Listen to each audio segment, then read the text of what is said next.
Alright, we are back with more Bravely Second. Hey Nonignal, hey Realman, how's it going? So last time we what? We did a lot of stuff last time actually. We beat Kaiser Oblivion, we ended up in Caldila? Is it maybe Caldila? Is that possible also? I guess it's possible. And yeah, so no one remembered this place. Also, I don't think it was actually on the map, so I don't know where the fuck we are now for real. In the meantime, in Ball Land, I've been shooting some things. So we have a level 1 Neo Urchin that we can fight. I do want to check, actually, that my jobs are... Okay, yeah, so we're in a position where we can actually get value out of this, basically, is the moral of the story. I just wanted to make sure we weren't like maxed out on a job level or something here. So we will fight this Neo Urchin, which we still had like a fuck ton of health at level 4. Is this that one? I don't remember. No, we killed that. Okay, so yeah, we'll try fighting this at the very least. See how it goes. It should just be a standard like 1,000 health bullshit.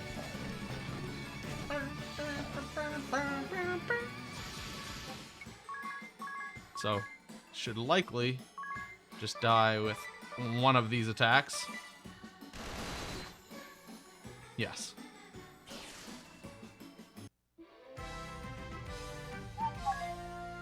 So, $1,000, 13,000 experience, 669 job points. Magnolia gained a level. Everyone else just HP booster bun. Interesting. Let's look at who's got the lowest. Although, of course, that is also modified by what job they're in. But let's give that HP booster bun to you, I think. God damn it. We also have an unearthly bun. Okay, that's good. The question is, who's kind of got... It's... I don't know, it's hard to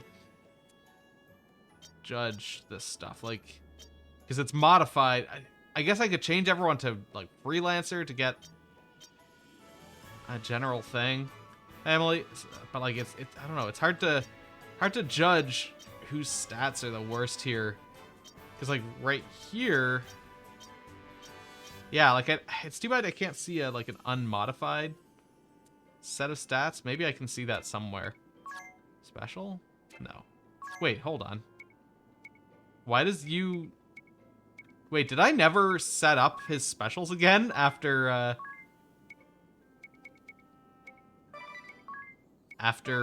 the New Game Plus? I thought I did. That's weird. I don't know. Demon Slayer? Stop Touch seems like a nice bonus, because it just kind of fucks with them. Okay. Yeah, and we don't need to worry about... Well, I mean, I guess... Spider... Which one? Oh, that's Enfeebling. So Enfeebling is the other one that I should theoretically modify. Should do, like, physical defense down. Maybe stop resistance down. Light resistance down? I don't know. Let's just make sure that... Oh, yeah, okay, so... I guess some of these I haven't touched for a while, because... or, like, since the start of the game. Since before I, finished everything on the moon, I guess. At the very least, because... Otherwise I would have set these up, I think. Okay, so everyone's got those set up.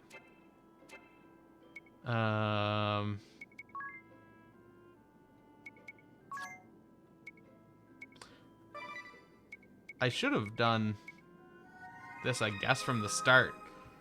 Because, like, there's no negative side effects to this, I think. Of course, I could theoretically look to see if there's any particular benefits I get from any of these particular bots, but that basically means that you share, like you can pull job levels from that friend and take advantage of their stuff. I don't know if we actually would get value from that in any way, because we are already decently high level. Okay, so we'd get some Dark Knight stuff here, for example. Oh yeah, I need to look at the Kaiser stuff. We get some Fencer stuff. But yeah, like generally that's not all that exciting. Because yeah, we did. What did we get new last time? We got. I'm not gonna switch quite yet. We got. Didn't we get 2? Am I crazy? We got Kaiser. So what do we have here? So Cerberus. After every battle, your HP, MP, and status will return to their pre-battle states. Okay, so that seems like a good grinding specialty thing. Blinding Light. Deal damage to all enemies equal to 1/2 of your current HP. Damage is capped at 9999 unless in Brayley second mode. Does that imply that your health can go over 10,000? In fact, your health can go over 20,000? Or is it saying all damage combined? Meaning you could do like 2,500 each to 4 enemies. And then we got Sun and Bloom. Initiative will be reversed with the slowest combatants acting first. Abilities that trigger at the beginning or end of turn will also be reversed. That's interesting, but like you'd have to really be in a particular situation to be taking advantage of that. Hey, Deceptive.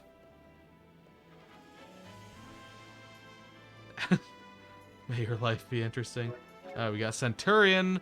Converts certain multi-target attacks into single-target attacks that deal double damage. That's interesting. Damage cap is in play even though you can get more than...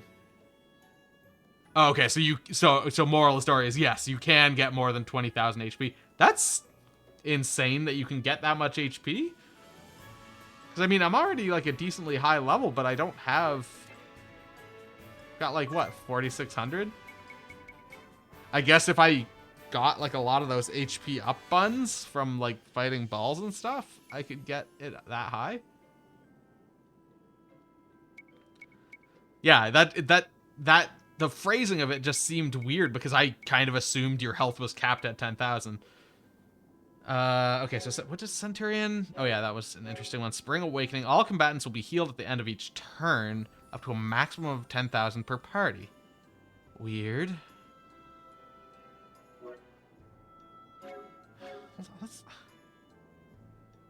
Which I guess means up to 2,500 per party. Or per person, as long as everyone's alive, I assume. It's an interesting thing. So as long as you were doing enough damage on your own turn, and they were not doing enough damage, that could be a benefit.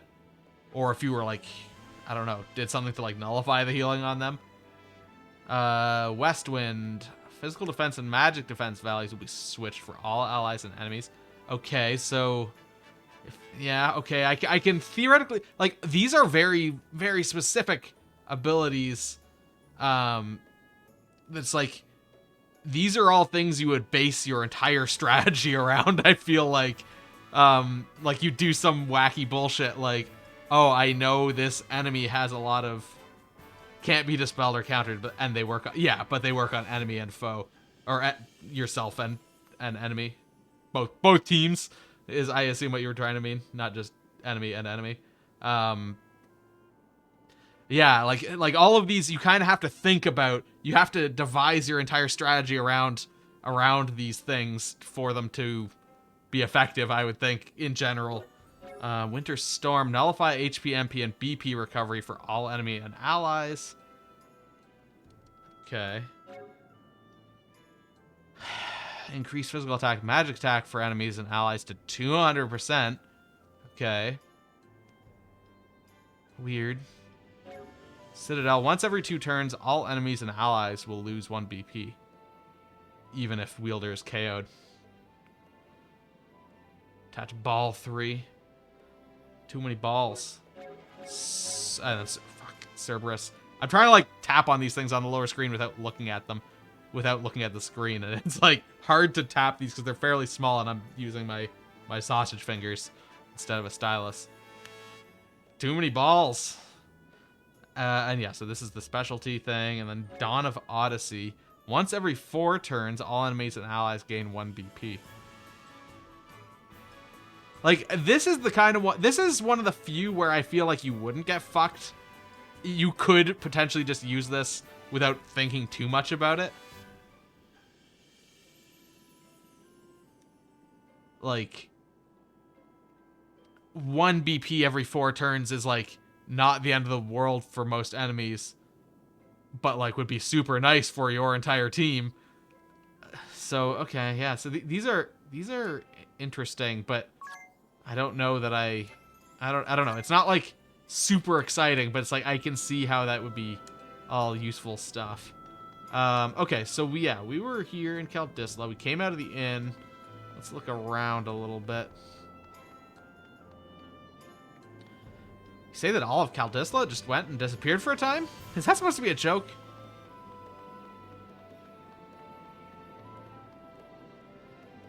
Welcome to Kaldisla. What? The land of endings? When did they start calling us that?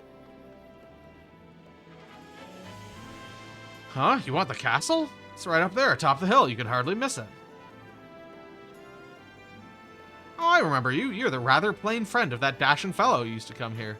Do you miss his visits? He was so very dashing.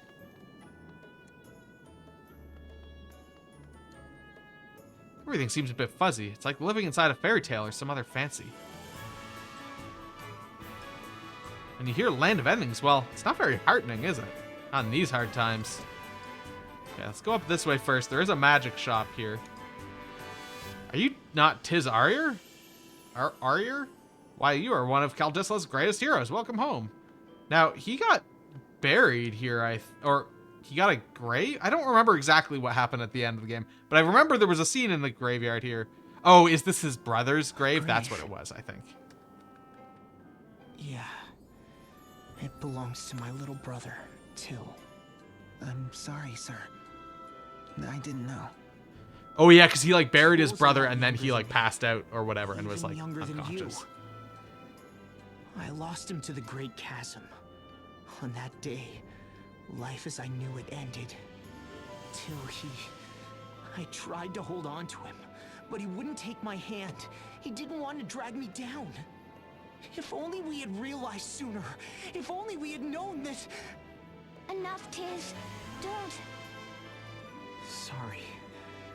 You're right. And yet, I'd forgotten his face until now. Thank you for the resub, How could I Panda. forget my own brother? It just doesn't make sense. We all did. And we're going to find out why. Okay.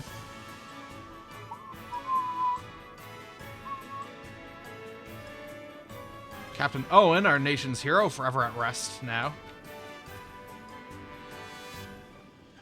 Don't remember exactly what happened to Captain Owen. I guess he just got kind of killed in the attack. You have a question? There's nothing here.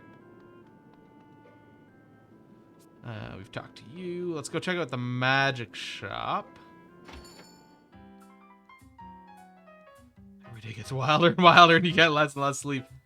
Yeah, murder defending the castle in one of the attacks. The Night Astros guy killed him. Yeah, right. They're not wearing underwear. They're just wearing washcloths. Okay, and also we have everything from here.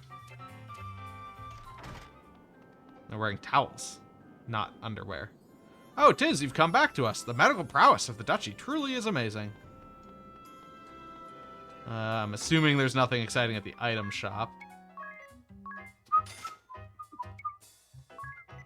Why would they not be wearing towels?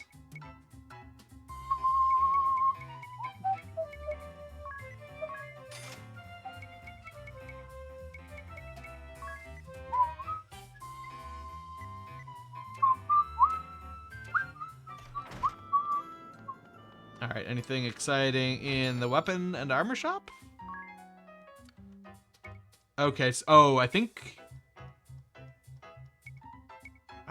Minstrel's Garb, though.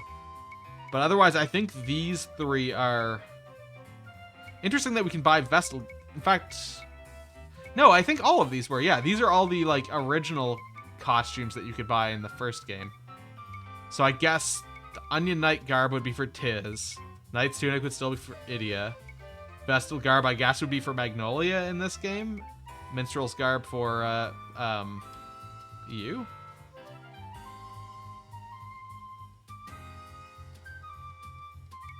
Unless everyone can... Although, no, I guess because one of the costumes that we got, only Magnolia was able to wear, so... Which, even though it seemed to be a thing that I would have thought would be for Idia, but I don't know. This is the King's Castle. No civ... Oh, it's you all. Never mind then. You're perfectly welcome inside. You're about to enter His Majesty's presence. Do observe your courtesies. An Old West Burlesque Club?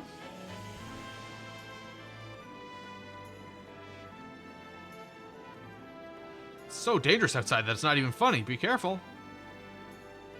I don't know when it happened, but the monsters around Caldistola have all become terribly strong. Yeah, as opposed to at the start of Bravely Default when they're all like the super weak enemies. And now I guess we're like end game enemies.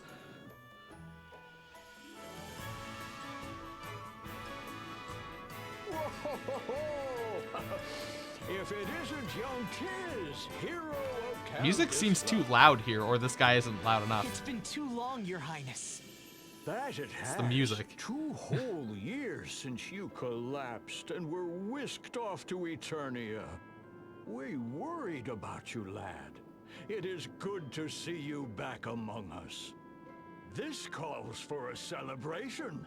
The savior of our kingdom, no, of our world, has returned to us.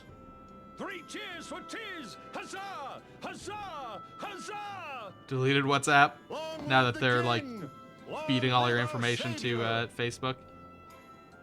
You're too kind. I wasn't expecting such a royal Or now welcome. that they want to. Amazing, sir. The soldiers love you, and even the king depends on you. Today is truly a joyous day. We must prepare a great feast. Bring the finest meats and cheeses and... Meats and cheeses, the greatest feast.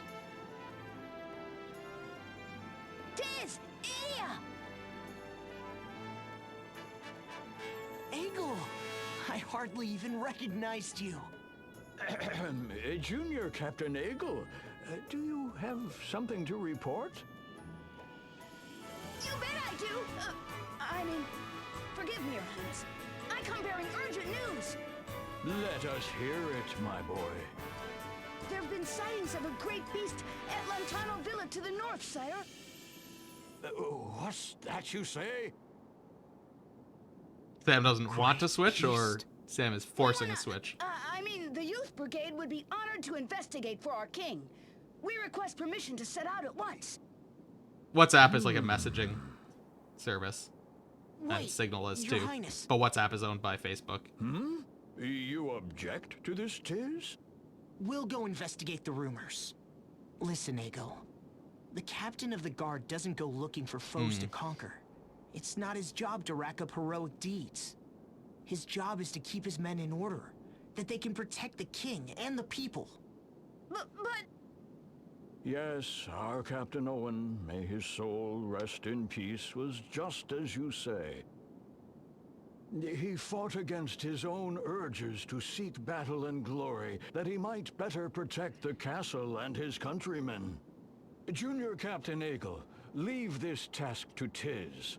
Surely the hero of Norende can handle it. Let us focus our energies on defending this fair city, for it is a duty that captains and kings both share. Your Highness. Alright, so we gotta go find some Tiz! monster. Egil! Why, look how you've grown. Tiz, would you care to introduce us? Of course, this is Egil. He's like, a little brother to me. A little... brother. We met him in Eisenberg, in the mines.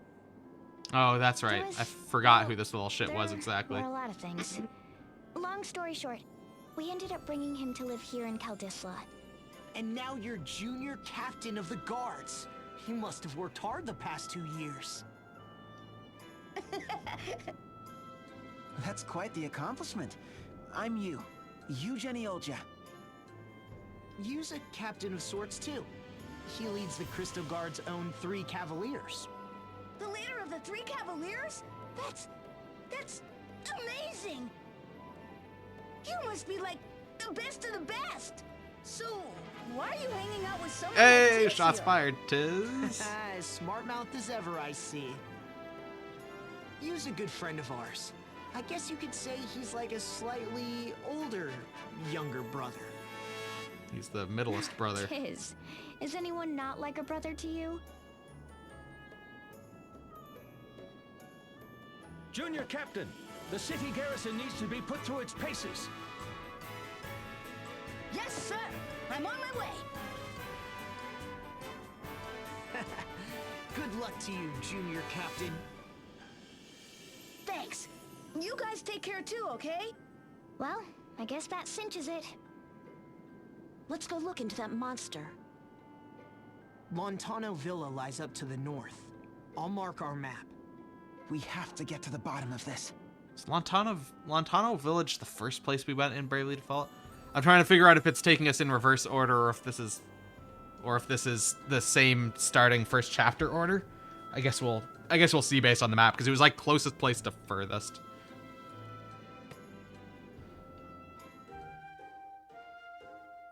Kaldisla, land of questions. Huh? What's wrong, idiot? You're asking me? Look at these two, and then ask me again. They're bouncing up and down like puppies, wanting to ask you questions. Arf arf? Woof woof! I didn't think you meant it literally. Alright then, ask away. Oh, me first. Tell us, why are you on such familiar terms with the king? Well, the village where I was born and raised, Narende, it's right near here. Or it was, until it fell into the Great Chasm. I was completely lost when that happened, but the king was kind to me, looked after me. Jeez, Tiz. There you go, acting all... Why is my stream, like, buffering so much? There you go, acting all humble again. Back when Tiz was completely lost, Kaldisla also happened to be under attack from Eternia. Tiz and Agnes, who'd met at the Great Chasm, helped fight them off, with a little help from yours truly, after I defected. His Highness let me head up the rebuilding of Narende and allowed us to take the Eternian airship. We owe him so much. That's amazing, sir! And what about that boy? Eggle, wasn't it? Eggle was an orphan of the Civil War that ravaged Eisen. He was forced to work as a canary boy in the mines there. And you and your friends rescued him from that fate? That's right. We took him to live with Carl, the innkeeper you met not too long ago. If I remember correctly, because Carl's son died, and so it's like, here, have a replacement son. Oh yeah, there it is. Carl had lost his only son during the Duchy's attack. He was really down on his luck. But I think having Eggle around helped him get back on his feet. And the king let Eggle start studying at the castle, training to be a knight someday. What a lovely tale. You hail from a country of such wonderful people. I know. So how did I forget a place that was so important to me? I know. I feel the same way. Perhaps this monster at Lontano Village has something to do with it. You're right. Let's track it down and find ourselves some answers. Alright, so off to Lontano Village, I guess, then. Or Lontano Villa, rather.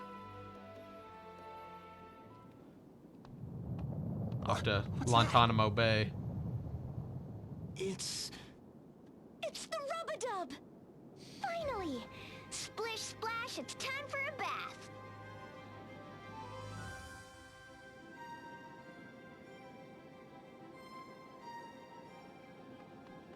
Okay. Weird that there was a little cutscene. Like, hey, by the way, your airship's here. Alright, so let's pop down here. Let's give ourselves a little quick save-a-rooney.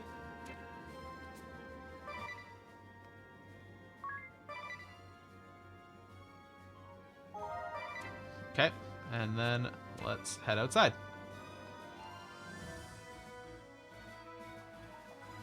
Miss Sakura, you're all right. I was out collecting the laundry when that pillar of light suddenly appeared. I don't remember precisely what happened, but the rub-a-dub started spinning and spinning like bathwater going down a drain. The next thing I knew, we were plunked down right in the middle of the ocean. It took more than a week to fix all the damage done to the baths and the boiler. More than a week. This is the first time we've seen land since the whole disaster began. Ah, la vache. Talk about survival skills. You've been through quite the ordeal. We'll take over from here, so you just take it easy. Take it easy? This is no time to take anything easy. On our way here, we came across the biggest school of fish I've ever seen. Did you say fish? Our tanks are fit to burst with delights of the sea. I've already begun preparing the sashimi boats and writing up the menus. Tonight we'll be serving the bathhouse's super deluxe seafood banquet. All right. I knew we saved the world for a reason. For dinner. As we always do. All right, we got more party chat apparently. Just mix and serve. Gah, how many times do I have to tell you, Magnolia? You're the one who seems incapable of learning, Idia, not me. So, Idia and Magnolia were fighting and you decided to jump in as the mediator, you? Seems that way. And that only ended up with the two of them taking out their anger on you next. I'm afraid so, sir. What in the world caused this fight anyway? Do you remember the strawberry whipped cream custard with sweet bean filled wafers? I heard Idia and Anya once fought over the merits of custard with strawberry whipped cream versus sweet bean filled wafers. Oh, that. I heard that you combined the two to make strawberry whipped cream custard with sweet bean filled wafers. Since that ended the argument last time, I thought I might do the same. I see. And what were those two fighting over this time? Breakfast! We were debating what would be the ultimate meal to wake up to. And so you, in an effort to appease the two of you, made this. Exactly, a scrambled egg, oatmeal, bacon, yogurt, banana, sausage, and hollandaise sauce. Oh god, smoothie.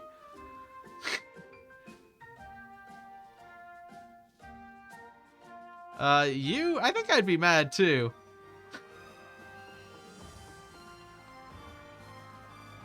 Oh, hey, Lotus. Bravely second, we must have the courage to try again.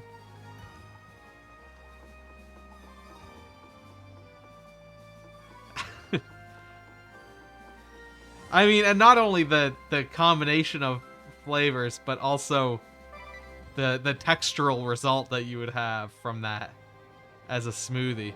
So, yeah, so this is just like an entire fucking continent that was not even here before on the map. Oh, and we do have a side quest?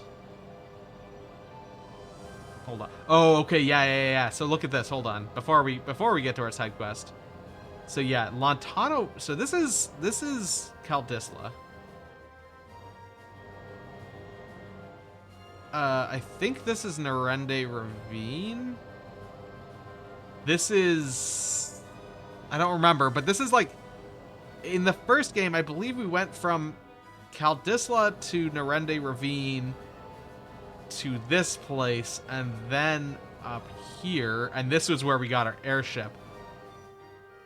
What's left on the main storyline? Well, now we have unveiled this continent that apparently we forgot about. And we need to track down some monster that I guess is in this place. So I suspect we'll be going to this place, and then we're going to go probably here. And then we're probably going to go here, I would suspect. Oh yeah, the new rotating PogChamp emotes. But yeah, so there's more? I don't know. We're in chapter 6 now, so I mean, the thing is, with the new rotating PogChamp system, worst case is like, oops, and then they just swap it out, because they already have a system in place, I guess, to swap them out. Oops. They already have a system why can I not get off the fucking boat? They already have a system in place to swap them out easily, so it's like, well, it shouldn't take them long, in theory, to swap it if something becomes an issue, or take it out of rotation again.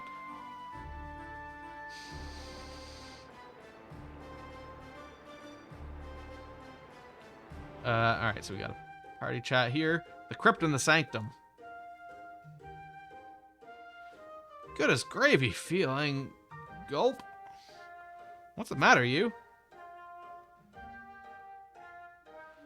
I was just thinking about the family crypt. It's deep below Gothladio, right? But there was a breeze blowing the whole time we were inside, even though there was only one exit and no windows. Because of actual pogs.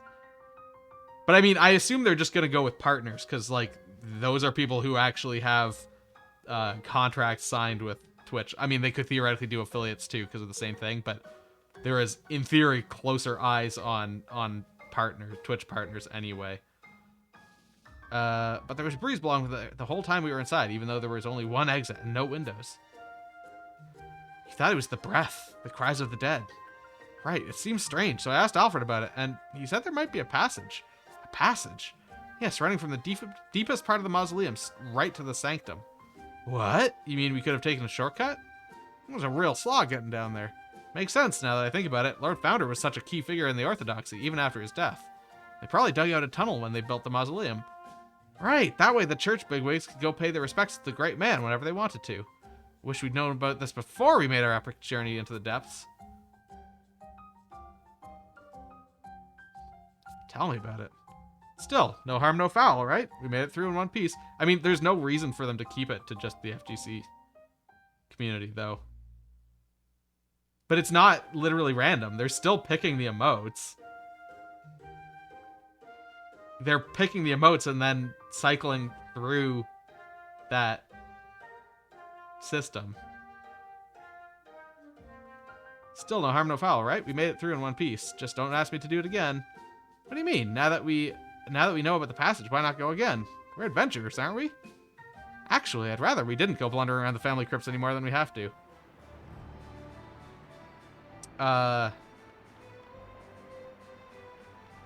Okay, so we've got a thing up here. But yeah, so I mean, we saw a staircase past where we fought the Kaiser, so...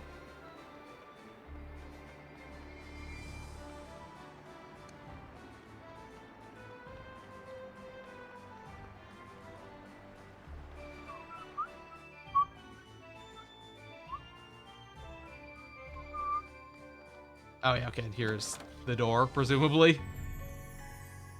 Yeah, okay. Exactly to that staircase that I tried to go up before fighting the Kaiser. Alright, so this is Brave. Oh, and here's Nikolai and Jan. Let's talk to them. You must find your own path, Master Yu. Find what it is that you believe in. You, don't you die on us.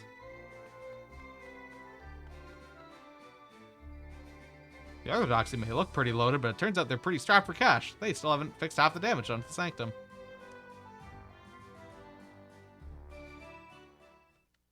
So you have come, my daughter. Brave Okay, so this is going to be to get the Templar Grand Marshal of the thing, I Eternian guess. Forces and holder of the Templar Asterisk, the ruling hand of the duchy, and closer to home, Idia's stern but loving father. After a long and bloody war, peace between the duchy and the Crystal Orthodoxy is finally within reach. What wisdom do you suppose he wishes to impart to you now? No, you come to me as Idia Lee, Knights Captain of the Eternian Ducal Guard. Father, what are you doing here? Answer me this. Are you prepared to succeed me? Are you ready to rule a nation? Father? In olden times, it was said that a true ruler must possess one of two qualities. The strength to cut down any foe who would stand before him without doubt or hesitation.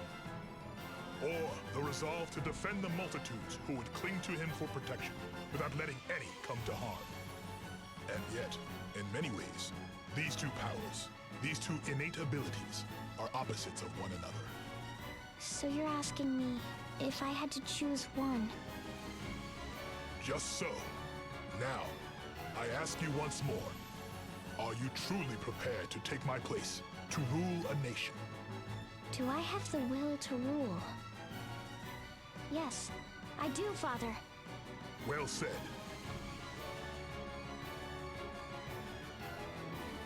Now, I would know what you believe. Which of these two qualities would you value most, were you to rule? Would you choose the power to cut down your foes? If so, go to Everlast Tower and retrieve the Grand Marshal's sword. Or would you value the power to protect your subjects? Then visit the Central Command Dungeon and retrieve the Grand Marshal's shield. The Grand Marshal's sword from Everlast Tower, or the Grand Marshal's shield from the dungeons of Central Command. When you appear before me as a true ruler, and only then, I shall share with you all that is mine to share. Yes, Father. I mean, understood, Grand Marshal, sir. Idia Lee, Knights Captain of the Ducal Guard, will not let you I feel down. like the right answer here is to get the shield. Well spoken, my daughter. Now go, and be strong. I shall await you in the Cave of Vestments. Seek me out when you have found your answer. Okay. So we're going to go to Eternian Central Command. And get the shield, and then we will... Like, it's not like we're going to use either, right? Because we're going to just use guns the whole way. This is a gun game now. So, I mean, we'll get the shield. Because that feels like probably the answer... Well, I mean... It's probably the answer that he would appreciate more, I would think. Although it probably honestly doesn't matter at all which one we get.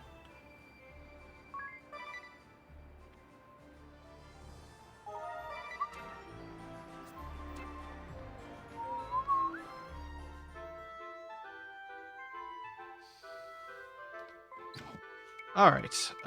So let's take off. Okay, yeah, and it does. Oh, right. I was like, why are those two spots so close to each other? But yeah, one is Eternian Central Command, which is this one, and the other one is Everlast Tower, which is like right next to it. Can I? Come on. Do I really have to land like? I don't even fucking know where. Do I have to land on the other side of goddamn Eternia here? I guess I can just turn encounters. Party chat. Fucking party chat galore. The ultimate owie. I've got it. Stubbing your pinky toe on the corner of the dresser. Ouch, that one hurts. It's a shoo-in, that's for sure. Or for sure, rather. What are you three doing? Holding the third official ultimate owie competition. Everyone chips in with the most painful sounding events they've heard or experienced until the ultimate owie is crowned. The ultimate owie? And they've already done this twice? How about you Tiz? Got any cringeworthy tales? I suppose I do. Oh, do tell. Let me think. How about this one time when I was brushing my teeth in the morning? Oh, I know. You banged your head on the mirror when bending over to rinse and spit. Come on, that doesn't hurt all that much. No, one morning I went to brush my teeth, but I was so tired that instead of my toothbrush, I grabbed my razor instead. And then the conversation just fucking ends. Eaten alive inside out by flesh-eating rabbits. What's your deal? It's not easy pulling guard duty at night. I feel like I might doze off any minute. Hey, can I ask you a favor? If I end up asleep, could you give me a little tap? Just a tap? Just wake me right up. Prod him with her weapon. What the? Ow! Didn't I say a little slap? Sheesh, if you go trying to wake your friends like that, you won't have to worry about them sleeping through the battle. It'll be an instant KO. Okay, so cool, whatever. We just gotta walk over to fucking Eternian Central Command. Counters are turned off.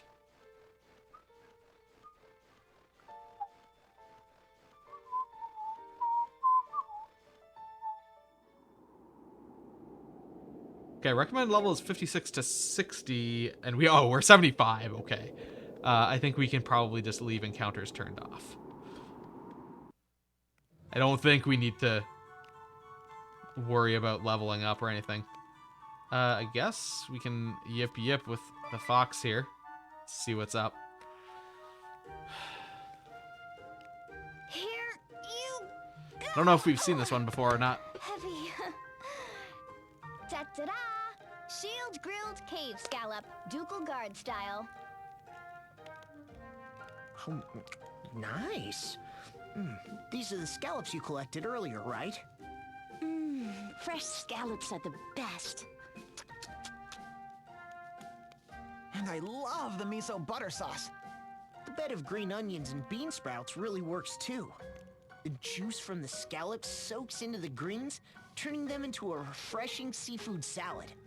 Like an undersea garden. By the way, did you say shield grilled? Yeah. Instead of a hot plate, I used this shield here to grill them. Wow, that's awfully extravagant. I read that the soldiers in the field would use their shields to grill meat and their helmets to boil potatoes. How resourceful. I'll have to remember that the next time I'm in the woods without a frying pan. You make a lot of grilled food, Idia. Is that popular among the Ducal Guard? Sure is. Hearty battlefield fare, fit for heroes. That's always been their motto. A feast fit for heroes is right. The Knights of the Ducal Guard have always been like that. Big, strong warriors with even bigger hearts. It sounds like a proud tradition. Just like the Sky Knights when I first joined them, I guess. It must have been a real honor. Is that where you learned to cook Ducal Guard cuisine? The Eternian 4th Guard Unit, the Sky Knights, was once part of the Ducal Guard. Its commander was none other than Sir Argent Heinkel. This was his shield, passed down from captain to captain. Oh, so that's the shield you used to... Wait... You used a priceless heirloom to grill scallops? Darn right. Just have to rinse it off and it'll be good as new. It's what Heinkel would have done. A meal fit for heroes? More like a meal fit for madmen. What if you were ambushed while you were cooking? Well, that's why they outlawed deep frying, you know. Yeah, it'd be like a fire shield, except you'd be the one getting burned. As commander of the Ducal Guard, Heinkel was sworn to serve Father night and day. Father's the one who taught him how to cook on the battlefield. So the Templar taught him, and you've inherited their legacy. I suppose that's the Ducal Guard way. Exactly. Wait, so all those dishes with way too much sugar and your culinary experiments, they were inherited from the Ducal Guard too? Huh? What was that What is it? noise? This mithril shield, I've been holding onto it for my collection. It's the Pope Agnes Ascension Limited Commemorative Edition. Oh, so that's why it was polished all spiffy. It made the cooking a breeze, I'll tell ya. But my shield, it's all covered in soot and miso butter. Hey, guess what, everyone? I've got another special treat for you. Check it out. Scallop soup in a helmet. Ducal Guard style. What Oh, collectible no, is that? I didn't. I sure did. I used the shiniest, best-kept helmet I could find. Ooh, look at it sparkle. But that's my Legion helmet. That was my prize for qualifying at the Arena Regionals of the World Fighting Spirit Championships. You know, it's good that you take care of your things. But the most wasteful thing of all is not to use them. No, Idia is very practical. Use the things that you have. Alright, so let's also save, I guess. So wait, is this exit that's like down in the bottom right corner here the dungeon? I think it is. Wait, where's the...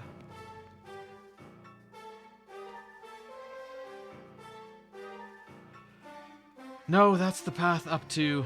How do I get down to the dungeon? Do I use the elevator? Or whatever the fuck this is? Wait, why are we on the 50... No, this is the... Why are we on level 56 to 60? We just walked in the front door. Oh, maybe it's off to the left?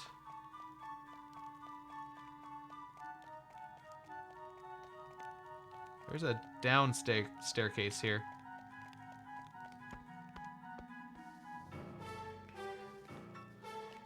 Okay, here we go. Central Command Prison. Which I guess is the same as Dungeon? I guess?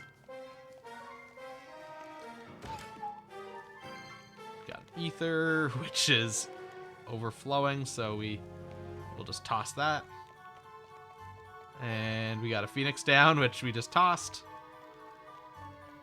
This is the only reason why you maybe shouldn't buy, like, the maximum number of all the items, because then when you're picking things up in a dungeon, it's like, well, that was just wasted.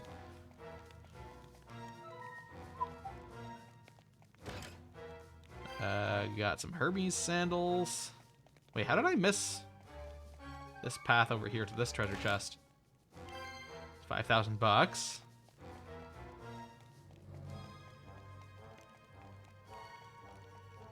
I don't think there was anything down here, but I'll check because I've got encounters turned off so it doesn't hurt. Got an X potion, which is thrown into the trash.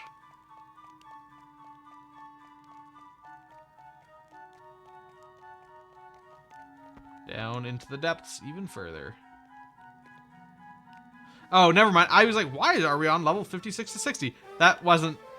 That's the recommended level. I don't know how I misinterpreted that.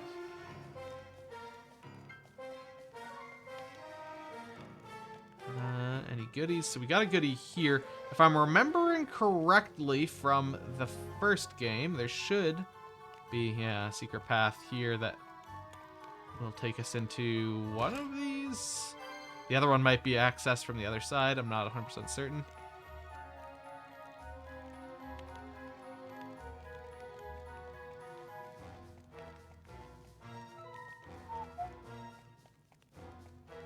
Here? No, maybe the area near the stairs? There it is.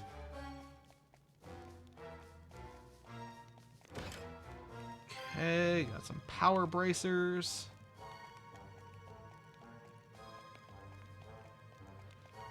Those secret passages, secret tunnels are not my favorite thing in this game. They're kind of absurd because they're usually not even like close to being visible in any way. Like this one, you can actually see the wall there and you just go through it. You just kind of have to know that, oh, if you can't... Ooh, Genji armor is theoretically good, probably.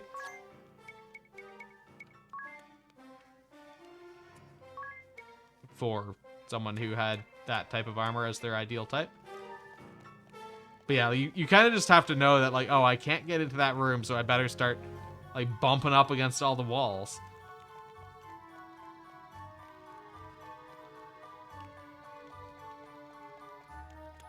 Or like there, where it's just like, oh, you can just go through that wall. Got an elixir, that's nice.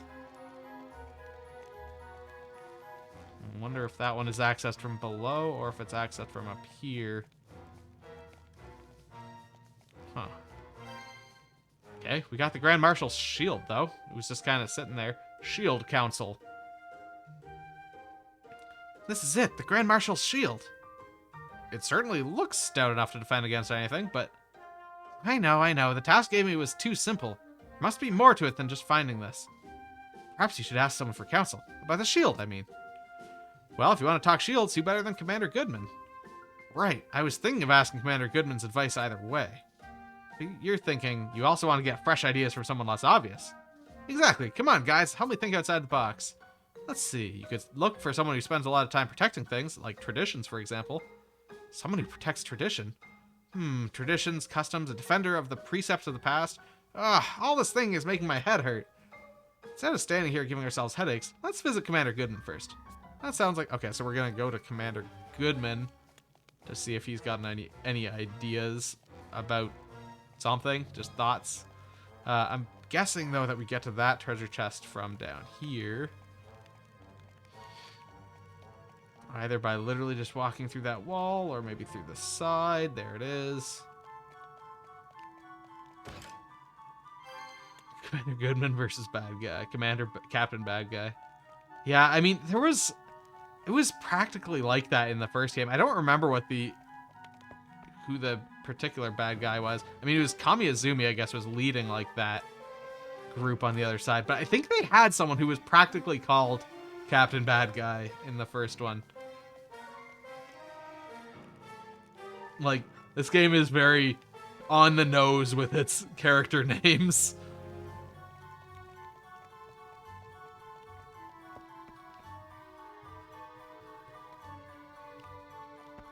Oh, shit. I walked right back down that staircase. Only captain was Barbarossa. Yeah, I mean, I didn't mean, like, literally captain bad guy, but, like, I felt like there was some, like, kind of generic character who had some, like, my name is Badman kind of name.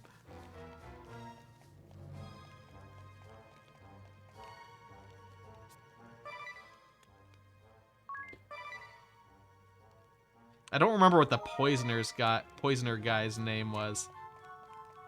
I don't think it was quite that on the nose in regards to that, but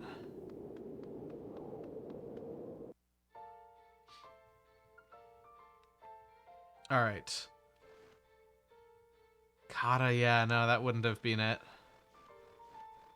Yeah, I don't know. I vaguely remember there being someone with like a very my name is bad guy kind of thing. Also, the other interesting thing there was that it looked like I could still go to the other spot to get the sword. So maybe I should do that as well.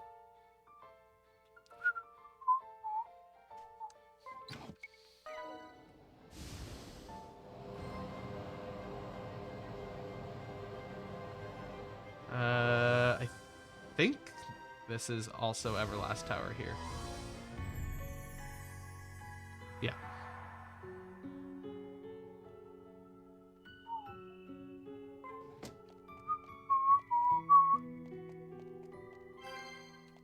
Earth Mallet. See a treasure chest down here and I want to get it. Oh, that's accessed from above. Let's see. How do I... Shield is an item I can equip. Yeah, I figured it was probably equipable. But again, because we're using guns, and because I insist on using guns, it's two-handed, right? So can't use shields anyway. We got lots of staircases here. Got ourselves a remedy, which is immediately tossed in the garbage. Let's go to this one, because it's the most inconvenient one to go to. I don't remember the path through Everlast Tower.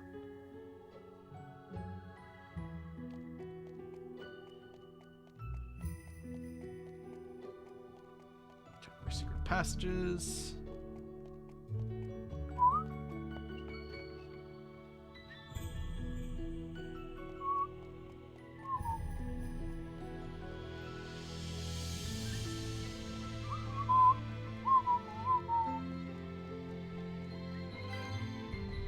Some wine. I saw that was a blue chest over there in that corner.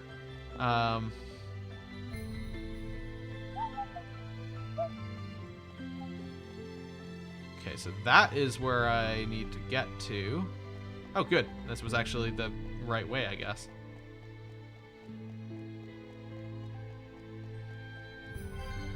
Obtain the Grand Marshal's sword. Sword Council. Grand Marshal's sword. It's just as Father described it. Idia, is something wrong? No, it's just that this great task Father gave me. It's too easy, right? Yeah, exactly. Somehow I don't think just finding the sword is all I'm supposed to do. But it's the Grand Marshal's sword. But it is the Grand Marshal's sword, powerful enough to cut down any foe, right? There's got to be more to it. I need someone to advise me, like Prime Minister Dominus, for example. Why him? Because he has the intelligence to dominate anyone in the arena of ruling a nation. He does? I think he'd be better off talking to someone who has experience with a weapon as powerful as that sword. Someone with a weapon powerful enough to cut down the strongest of foes? Or, I don't know, maybe someone with more figurative, someone with the ambition and talent to overcome anything. That sounds like a real shot in the dark. A shot, of course! How about Sirius, the Sagitta Elder? That's it, the SP cannon. What could be more powerful than a weapon that can bust balls clear out of the sky? That makes sense. If we get the chance, I'll definitely talk to him. Okay, so we've got the sword, we got the shield. We've got people to talk to. We got a treasure chest with 10,000 bucks in it. All right, I'll take it, I guess. There's definitely more that I could explore in this dungeon as... Hold on, was that... Oh, was that an owl man? That might have been an owl man that I saw. I thought it was a very large fox, but no, that's an owl guy in the corner there.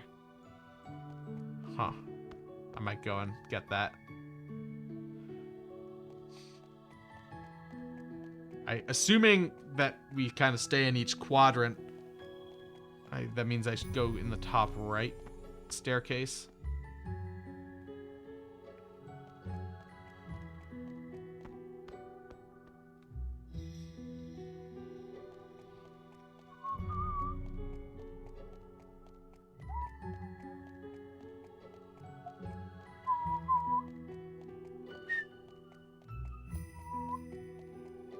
So yeah, I mean, I don't know what summon this will give us, obviously, but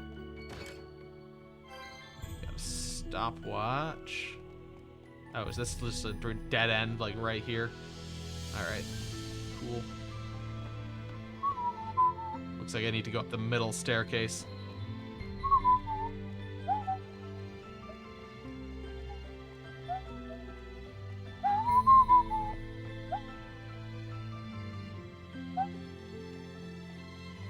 I guess I can grab this treasure chest over here as well while we're at it. And I guess that blue chest was like up one floor from here. God damn it, now I'm gonna just basically end up exploring most of this dungeon, aren't I? Yeah, let's go this way. 'Cause I think this will get us to that blue chest. Oh, it doesn't even. Oh shit, and this actually... Oh, never mind. This gets us to a different chest. The high potion that immediately goes in the trash.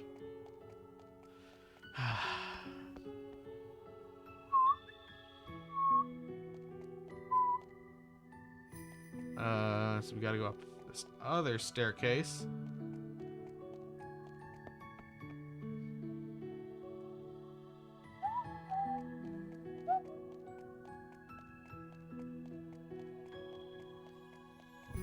Okay, up another floor. So if we get an opportunity to get down to the bottom right, that will get us to that treasure chest. There's our owl man. So let's do that while we're right here. Well, what? Oh, you bear the qualifications. I'm the mouthpiece, or anchorite of Earth, mouthpiece of Gerda Blulu. Have you the confidence to withstand its furious might? Yes? No? Maybe? I'm as ready as I will ever be. Really? I'm alright? Gosh, then show me the strength to stand firm. So yeah, we should be fine here. Pretty sure.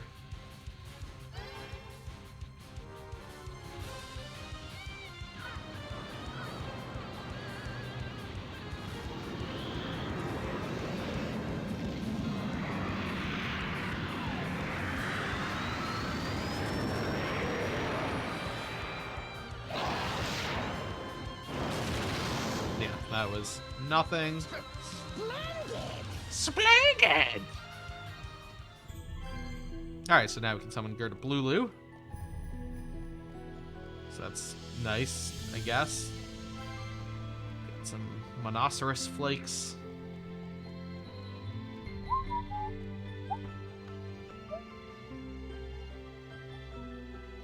There's our blue treasure chest. Got a Ripper, so that's a special knife. The summons are for the summoner job. We don't use them because I only have one person leveling up as a summoner. So I'm just curious. Since we're here, I might as well go up and see what's going on in here. Should be nothing, but I'm just curious. Yeah, because like right now I'm leveling you up as a summoner, but mostly I'm not. The summons, I don't know. I don't find them super useful. They have their place. Mine is using guns, though.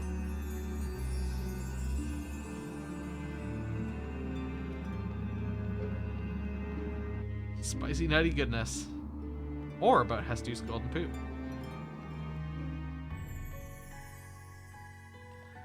Alright, so that is that little corner.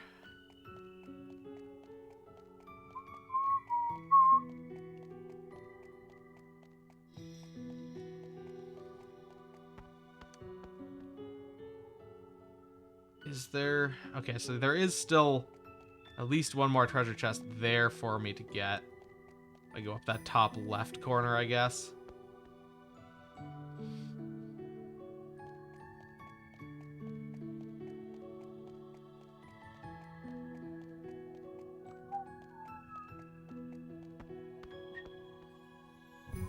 So I might as well go and just check that one last corner, because otherwise we've covered off most of this dungeon. All of this dungeon? I don't even know. I think we've covered it off completely at this point, once I go up this way.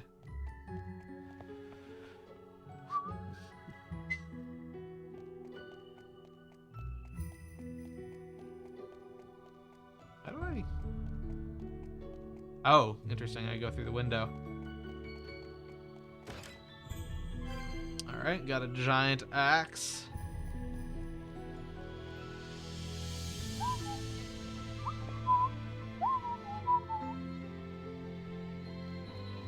This gets us to one more chest.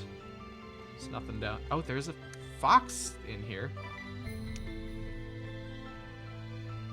So let's see what this plot is. You want us to take a survey? But what about our food? We have to do this before dinner, otherwise it won't mean anything. Okay, but what kind of survey? Well, let me put it this way. You drinks tea, but not coffee. Tiz and Idia both like coffee, but Idia has a serious sweet tooth. And so it goes for other food and drink. What you're saying is we all have different tastes. You two were arguing about food just the other day, weren't you? That's right. One of us is completely deluded and thinks steak should be served with ketchup. Well, duh, everyone knows that. No, they don't. It's a travesty. Ketchup is for burgers and fries. Maybe Magnolia is When onto was this something game with this released? survey idea. We'll see. So, what do you want to know? All right. 2016. Question 1. Huh. What do you put on your eggs? Oh, this is easy. Oh, I know. Hollandaise. It's gotta be hollandaise sauce, right? Would you listen to Mr. Hoity-Toity? Everyone knows it's ketchup. I'm fine with just a dash of salt and pepper. Sometimes I can't tell if your tastes are refined or just plain boring. No, he is absolutely right. Good point, sir. The answer is salt and pepper. And hollandaise.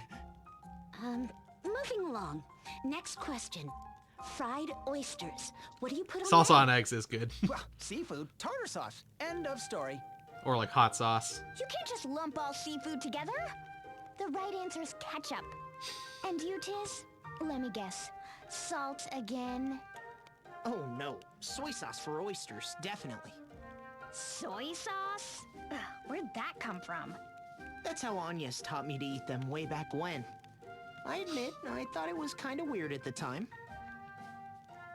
You don't say. Anyway, next question. Favorite style of ramen? Ooh, things just got serious. Okay, skemen. Oh, no, wait. Tonkotsu. Tonkotsu shoyu. Not Alcampa noodles? Huh, that counts as ramen? Well, no, I'm sticking with tonkotsu shoyu. Well, I like miso, with butter on top, obviously. And a dash of vinegar too, right? Tis exactly. Which means you're also... Sorry, I'm a salt man. I prefer a clear broth to a creamy one. What about you, Magnolia? Well, since I came to Luxembourg, I've had a lot of ramen. And I mean a lot. Fucking And monster. I like them all. Whatever the type, you can't go wrong with ramen. Hey, no fair. I'm changing my answer then. D, all of the above. Look, are we done? Because I am starved. I'll eat anything, as long as it's now. Yeah, me too. I'm feeling kind of lightheaded. I have to eat something. I don't care what. Oh boy, what's on deck? Oh, the words I was waiting for. Today's menu is Magnolia's special boiled meat and spuds. A la lune. Gosh, that sounds impressive. But what's a laloon? Bleak and featureless. Huh? Did you say something? Oh, I can't hide it any longer. I'm so sorry. It's a complete disaster. You remember how we put all our herbs and spices in one basket? Well, I must have dropped it somewhere. I've been waiting for you to say you're so hungry you'll eat anything. Why of all the sneaky tricks?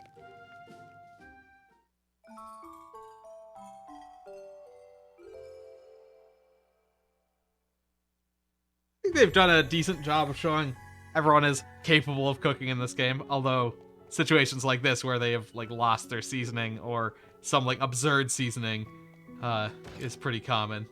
Yeah, just boiled potatoes and meat. Just a lightly boiled meat.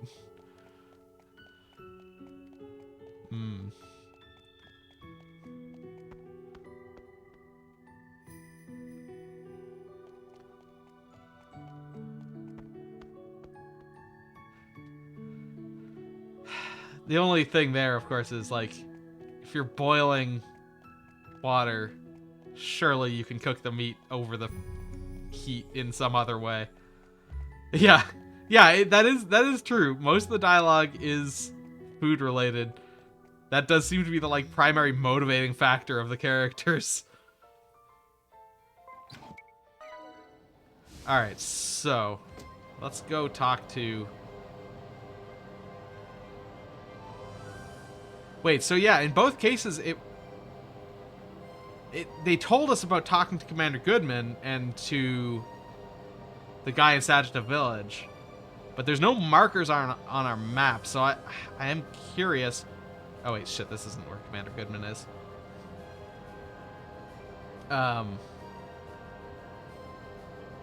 So I'm curious if there is actually something here, or if that was just like weird random dialogue.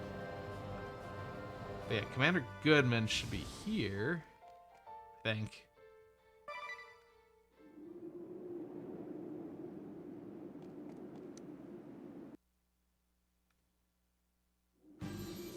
Hail, Idia. What Yeah, brings you okay. back to There is Iceberg? actually dialogue here. That's interesting that's not marked. The bearers fought the sword bearers by building unbreakable defenses.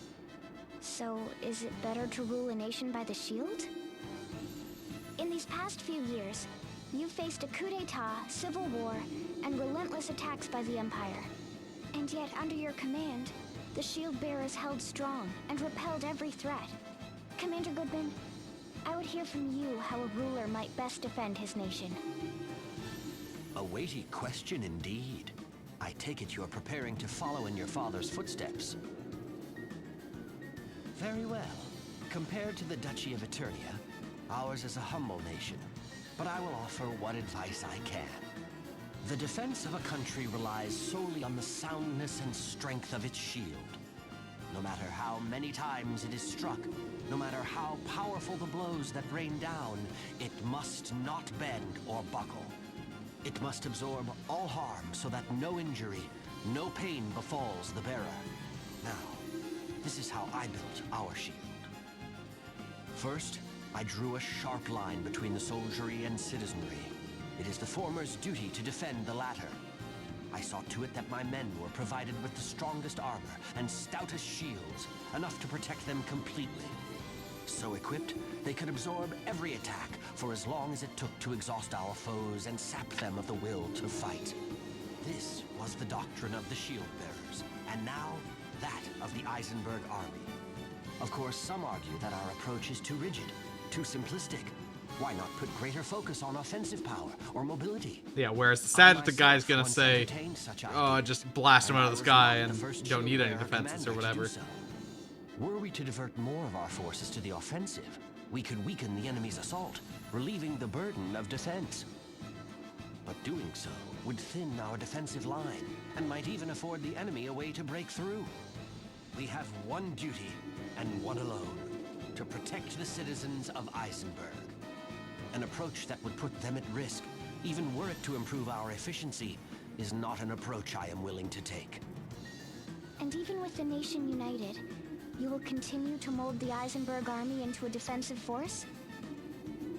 For as long as war troubles this world and peace eludes us, I will. A world without war is hard to imagine.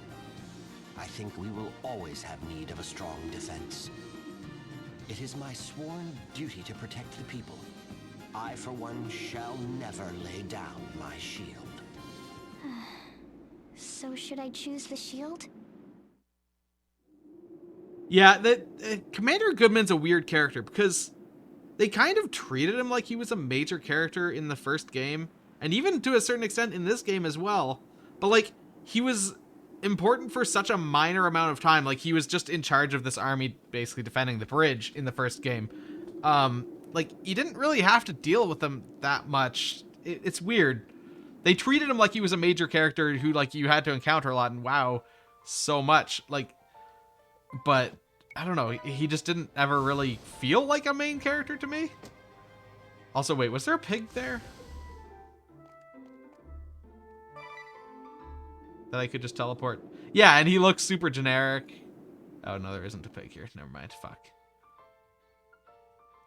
Yeah, like, it's weird. I mean, that being said, a lot of characters look sort of generic in this game, too, but...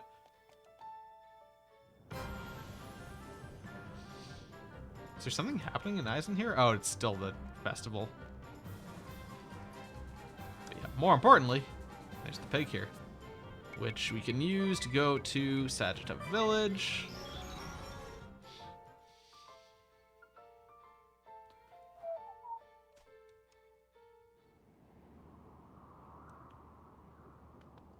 Okay, so we're going to talk to the Elder, who I'm sure will tell us pretty much the opposite of what Goodman said, and we will have to come to the realization that actually you need both. Defense and offense.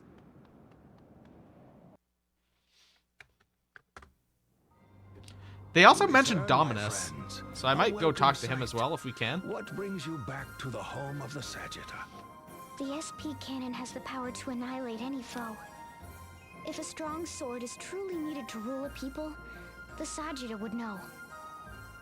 I would seek your wisdom, Elder.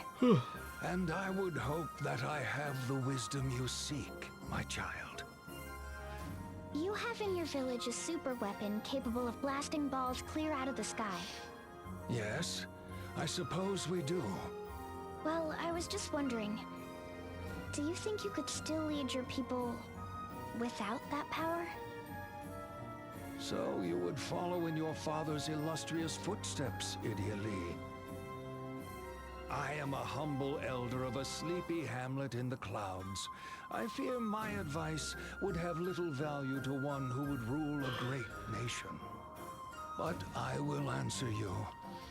Yes, the SP cannon is a weapon with the power to destroy our mortal foe.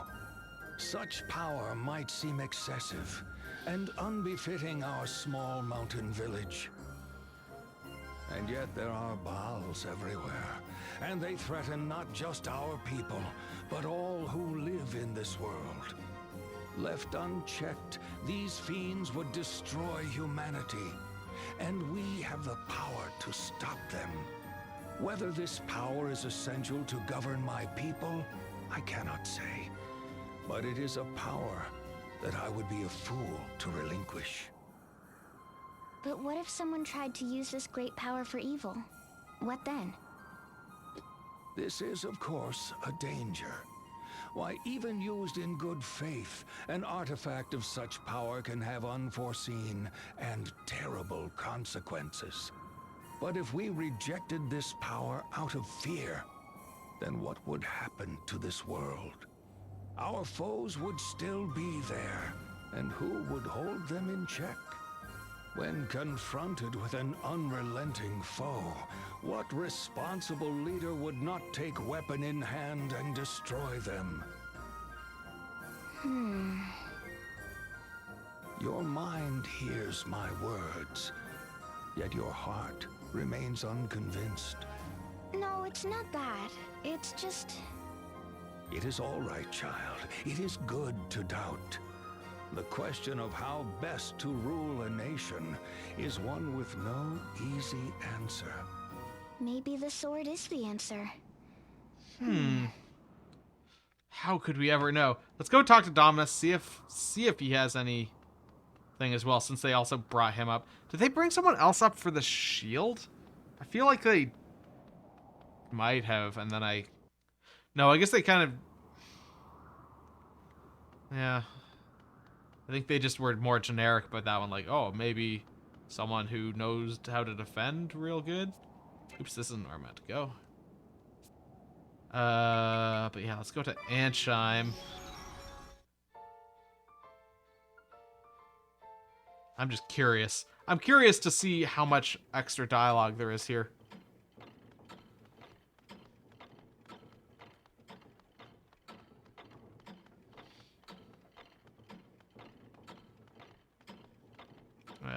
So we want to go over here to the castle.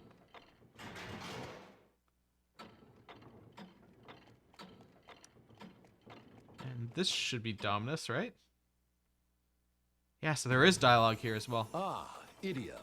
It is always a pleasure to welcome you. Who else would we have been able to talk to Prime then? Minister, I heard that in times of war, Ansheim's factories would turn out airships by the dozen. This is true. And the vast majority of them were commissioned by Eternia. Why do you ask? I've always wondered. You have all this industry and technology at your disposal, but Ansheim has never had a standing army. I mean, you can forge all kinds of powerful weapons, but you don't use any for yourselves. What a curious observation, Miss Idia. Are you trying to encourage us to mobilize for war? What? Oh no. Just, you know, speaking hypothetically. Ah, say no more, I understand. You have decided to follow in your father's footsteps, yes? You ask because you would know for yourself what it takes to rule a nation. Ansheim has access to weapons of great power, and yet we choose not to use them. Why not, you wonder? I do. So, why not? As you know, I'm a descendant of the Harina dynasty that once ruled this continent. But at around the time when the sands came to swallow the land, my forefathers fell to the Cammers, ancestors of the former king. Though it boasted one of the mightiest armies in the land, the Harina dynasty could not halt the march of time. Born in exile, I immersed myself in books, studying the history of nations, of power and might. Meanwhile, King Cammer devoted himself to industry. He dreamed of one day commanding an airship fleet that would rival the duchies. A dream that, like so many dreams out here, was built on sand. As Prime Minister, I chose to divert military funding to education. The strength to crush our foes became the strength to grow our nation. In other words, you chose to fight with knowledge and learning instead of force. Precisely. These days, nearly all of the former Ansheim defense budget has been redirected to Al Campus. But what if someone were to attack you? An army of scholars isn't going to stop anyone. Oh, I wouldn't be so sure about that. Remember, this nation is renowned for its industrial and technological prowess. Robots! And the greatest minds of our generation are gathered in Al Campus. We can build weapons whenever we want. Meaning? We are not a nation of pacifists. If provoked, we will not hesitate to fight back. If needed, we have the means to cut down our foes. But we will unsheath our sword only when it is truly needed. Right. That makes sense. Thank you for your time, Prime Minister. Huh. If my advice Trying to has been think, of still use trying to to think you if as you there's- follow in your father's great Oh. footsteps, this is all the thanks I need. Someone who protects their kingdom. So It's the don't fucking brandish king a of big Kaldisla, sword, probably. But be sure to have one ready when you need it. I bet if we talk to the king of Kaldisla, who was talking about protecting his nation, that is probably the other person. It would also explain why they maybe couldn't remember, because everyone's forgotten about Kaldisla for whatever reason. Let's get out of here.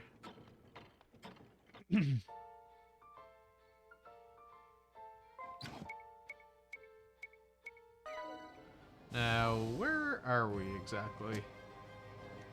We're over here, so I guess going this way is probably our fastest path to that place.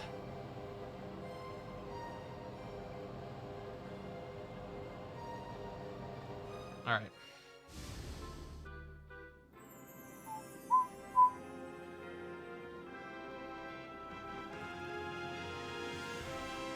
But yeah, this... I wonder if there's anything for us other than just this extra dialogue and, like, plot. You never talk to the people ruling nation. Yeah, like there's extra dialogue here. It's not particularly deep or anything, but, like, there is stuff here. And I feel like this might be... Oh, maybe not. Nope. Alright, I was wrong about that one. But yeah, like, they mentioned it in the party chat, like, oh, we should talk to these people. It's interesting that there is dialogue there, but it isn't marked with a subquest marker. I guess because it's not mandatory, but I wonder if it changes anything? Like, I don't know. They didn't they explicitly mentioned those three: Dominus, the Sagita Village guy, and whoever the fuck the other person was that I talked to, Commander Goodman. But then they kind of, like, hummed and hawed a little bit about another person, but they didn't come up with a name. So I don't know. But whatever. We've talked to three people. The three people that they explicitly named. So we'll see if any dialogue comes up about that.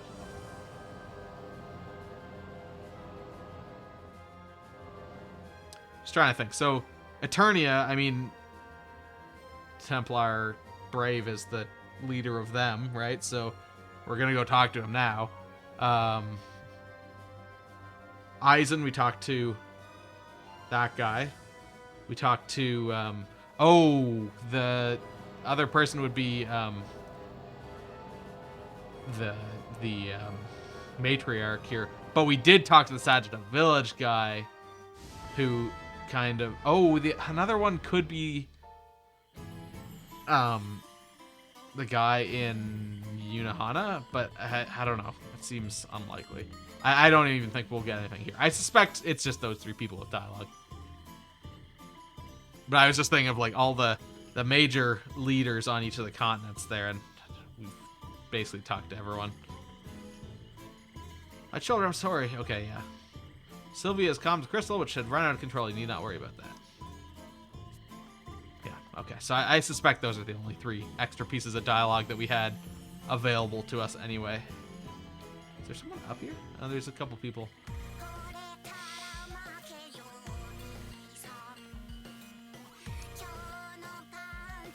I feel like I'm on fire! It's like a new lease on life. Hands in the air! My hands are in the air! We go wild! Which is, of course, a reference to in the first game. Hi, everybody! You'd better be looking forward to my next big show.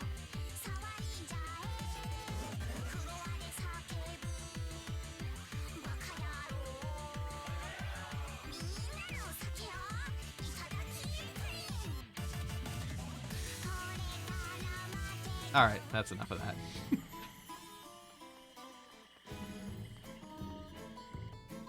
So let's go talk to Brave. You're sad we can't... Well, I mean, we killed her last time, but this time we needed the pirate stuff, so...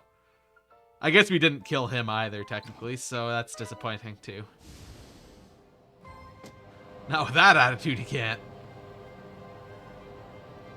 I mean, we did kill her, like, what, 4 or 5 times in the first game, too, so...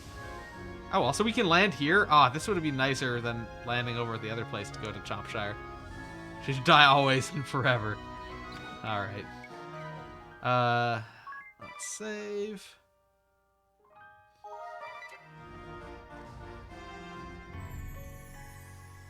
And head into the Cave of Vestments, which is where Brave asked us to meet him. So recommend level 60 to 64. We are a solid 10 levels above that. So let's just keep encounters turned off, because who gives a shit? Got some cinnamon.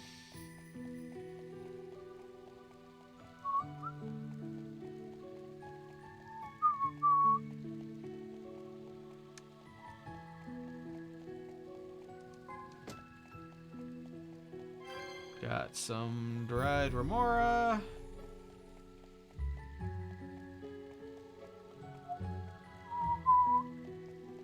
Suspect this is probably the actual path to the staircase. Oh, maybe not. Alright, that's nice to see, I guess, then.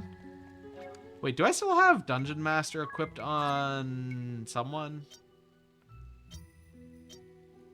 I do have it equipped on him still. Summon in pit. Oh, right. Summon substitute? Summon magic is invoked. Oh, okay, right.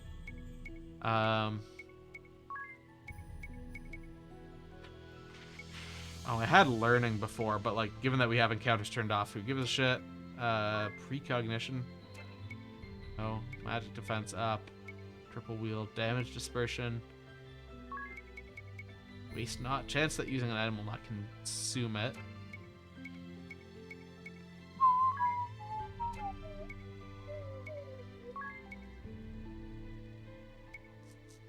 Pierce default would be good.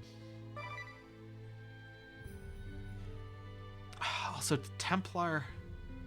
Pierce default actually probably is good against him, if I had to guess, because if I'm remembering correctly, he kind of defaults a lot, I think. Is that true? I think it might be. I guess first step is figuring out who's even got. He's not going to be inflicting statuses, I don't think. So, okay. Well, only those two can do it anyway, so that's fine. Pennison in real life, Catmancer. IRL, Cat Girl. Let's go down the stairs.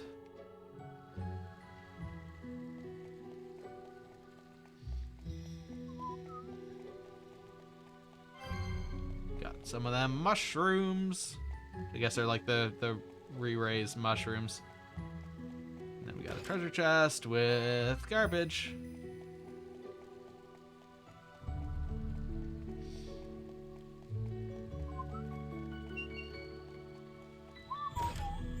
We got garbage and more. Oh, there's another staircase here, actually. Okay.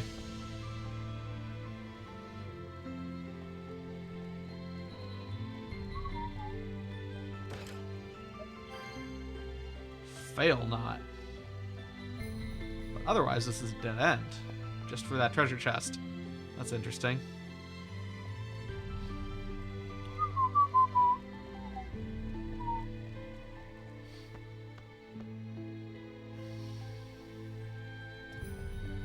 Right, so let's keep going.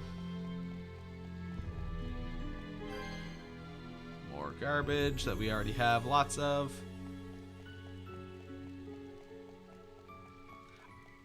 I was gonna say I should take Freelancer off as the secondary ability for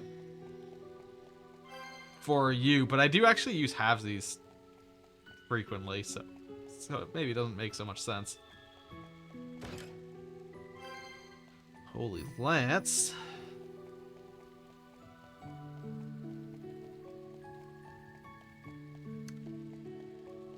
Treasure chest down this way, meaning the other path is probably the staircase direction. Ooh, another elixir. Okay. It's weird. Just, I think last time we were streaming this, I said, oh, I've been getting elixirs in a lot of chests, and we had like 2. And now I've gotten just as many, like, just today. Marching plans. What's that, Magnolia? Or what's that, Magnolia? Something I picked up outside. I've been waiting for a chance to read it. It looks like a map. It's in pretty bad shape. This line here connects the Oleana Woods in Ansheim. Then it cuts across the Sea of Corsairs towards the Eisen region. Here it turns north by Starkfort and goes all the way to Eternia. It stops at this X here in the southern region of Eternia. Look at all these scrawled notes. They're packed with info on each of the key points. Look, here's a detailed map of parts of the Eternian Highlands. See, the line splits into 3. One goes to City of Eternia, another goes to Central Command, and the third goes to Everlast Tower. There's a date, too. Year of the Orthodoxy, 2385. I was 3 years old then. The writing carved in this stone looks like it was done in my father's hand. These must be the marching plans from all those years ago, when the Templar launched his uprising. Look, here's where Brave debated with Lester DeRosso and Sage Juliana. And where we came to find the rainbow thread. We came here twice, and the sage revealed to us the secrets of our world. Just think of how many paths have crossed here in this cave. How many destinies have been decided. Alright, so let's rest in the cottage, even though I'm pretty sure we haven't lost any health, because I don't think we've done any... Have we done any fights today at all, even? I don't think we have, because I've had encounters turned off, and we haven't had any boss fights yet. So my health was probably full, but we'll save and whatnot already. Or anyway, rather.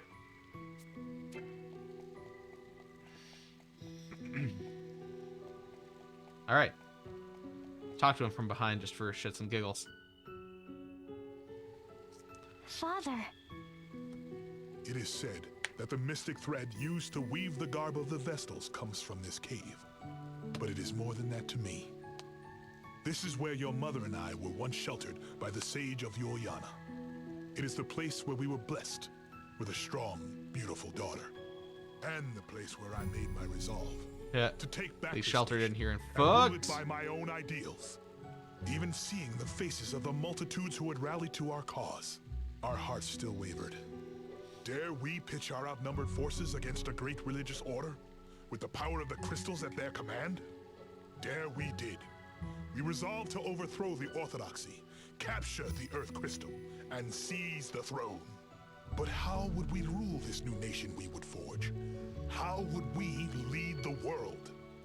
After 3 days and 3 nights of heated debate, on the morning of the 4th day, I mustered my army. So this is where it all happened. I see you have found the Grand Marshal's sword and shield. And Indeed. yet you have equipped neither.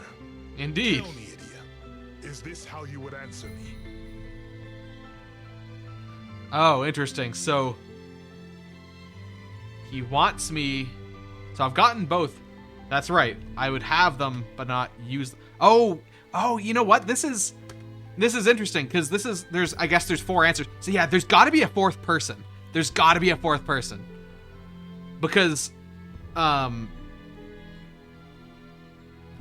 is it? The Sagitta guy said we put everything into brute force, basically. The Goodman said,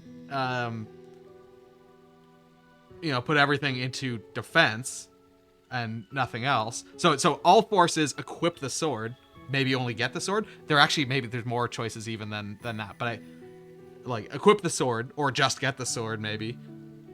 Get the shield or just equip the shield. Get both and equip both, which is kind of like what Anchime Man said, which is...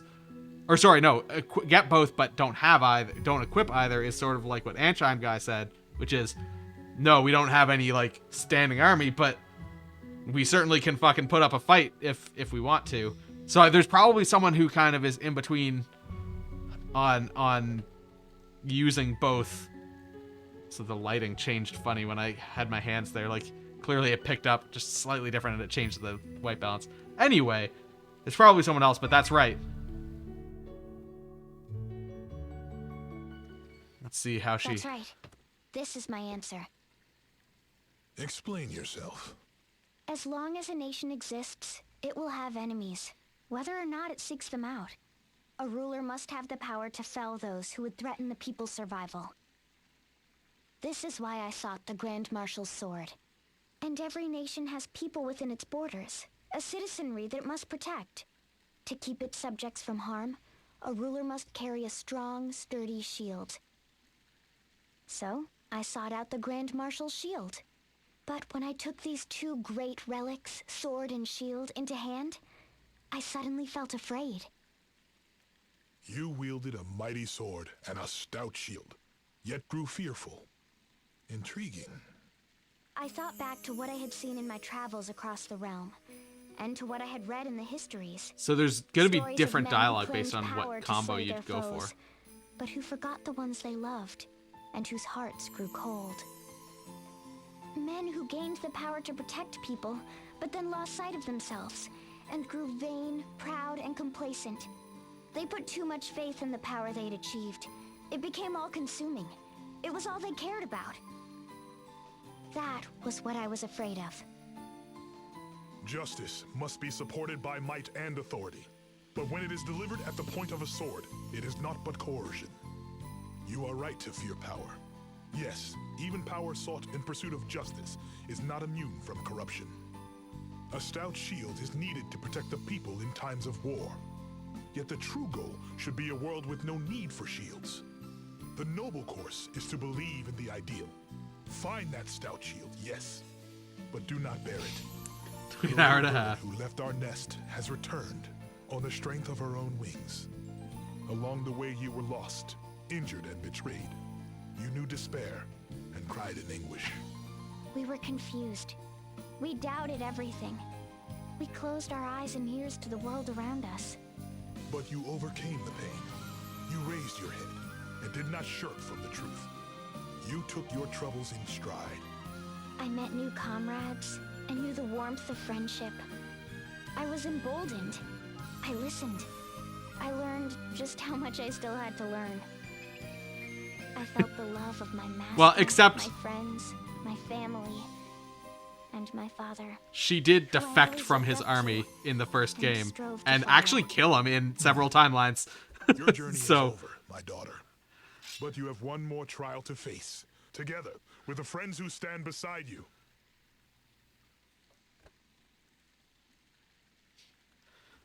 Anyway, let's fucking do this.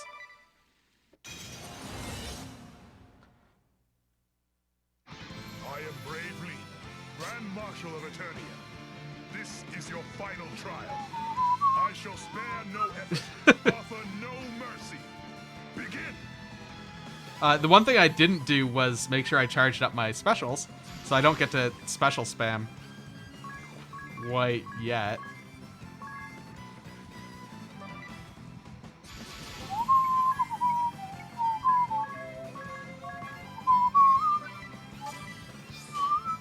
Yeah, so he's defaulting over there like a little motherfucker. Okay, one down.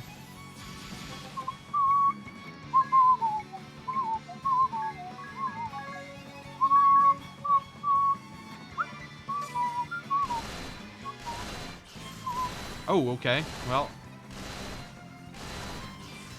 Wow, we were doing a lot of damage there, honestly. He's got, what, 1 BP? I am hesitant to attack when he's stocking up on BP here. But okay, we can... Actually, I guess he has healing, so I'll throw a quick heal on Magnolia. I'll throw a quick heal on himself, actually, and a quick heal on you. And then attack Brave. Yeah, I gotta get that cape going. He's got the fan in the background.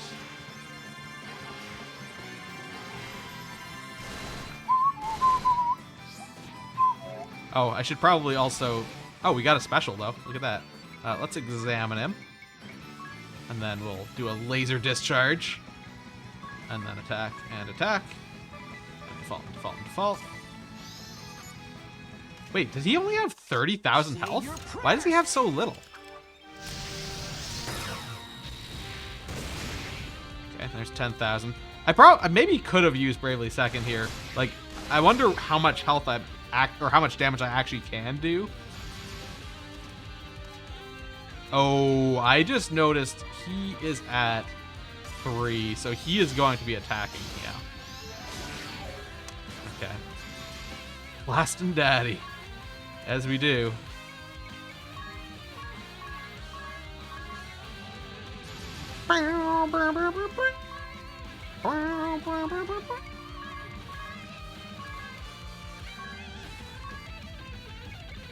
We'll do a quick resurrect on Tiz.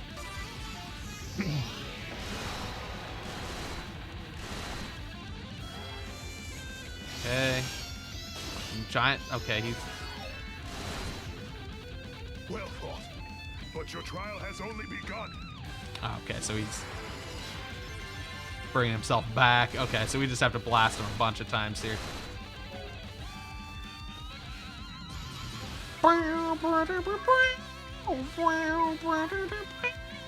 That being said, though, we are actually kind of beaten up right now, so let's work on getting our health back.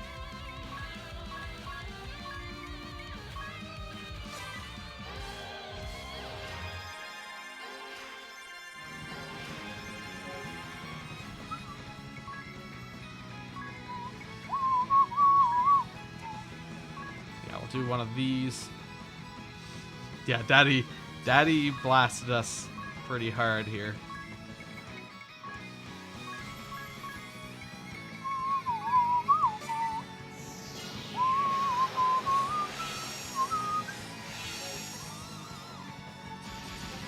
All right, okay, Daddy's up to 1 BP. I think he charges up to 3 and then fucks us all at once.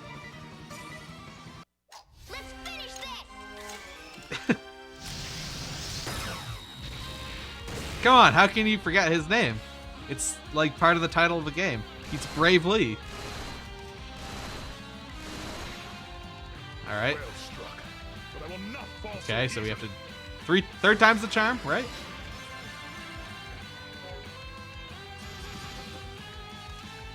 Oh, he's getting ready to blast.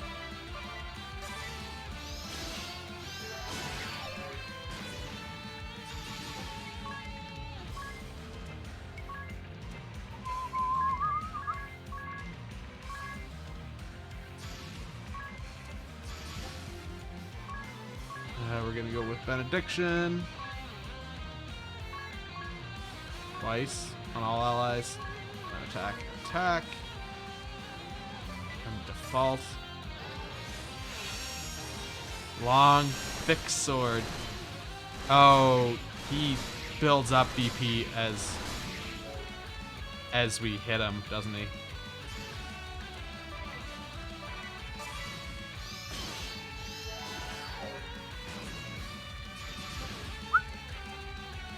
I'm actually gonna default.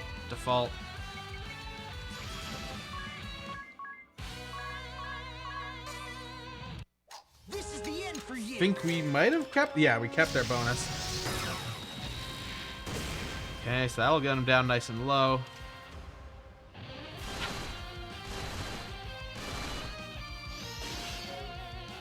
Alright, we should be able to finish him off this round, I think, if I just go all in.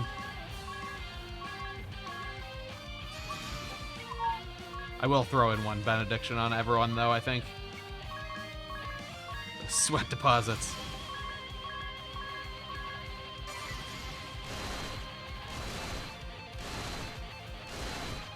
Alright, there he goes. Okay, yeah, third time's the charm. Alright, suck shit, Brave. Not a whole lot of cash, not a whole lot of experience either, but a decent number of job points.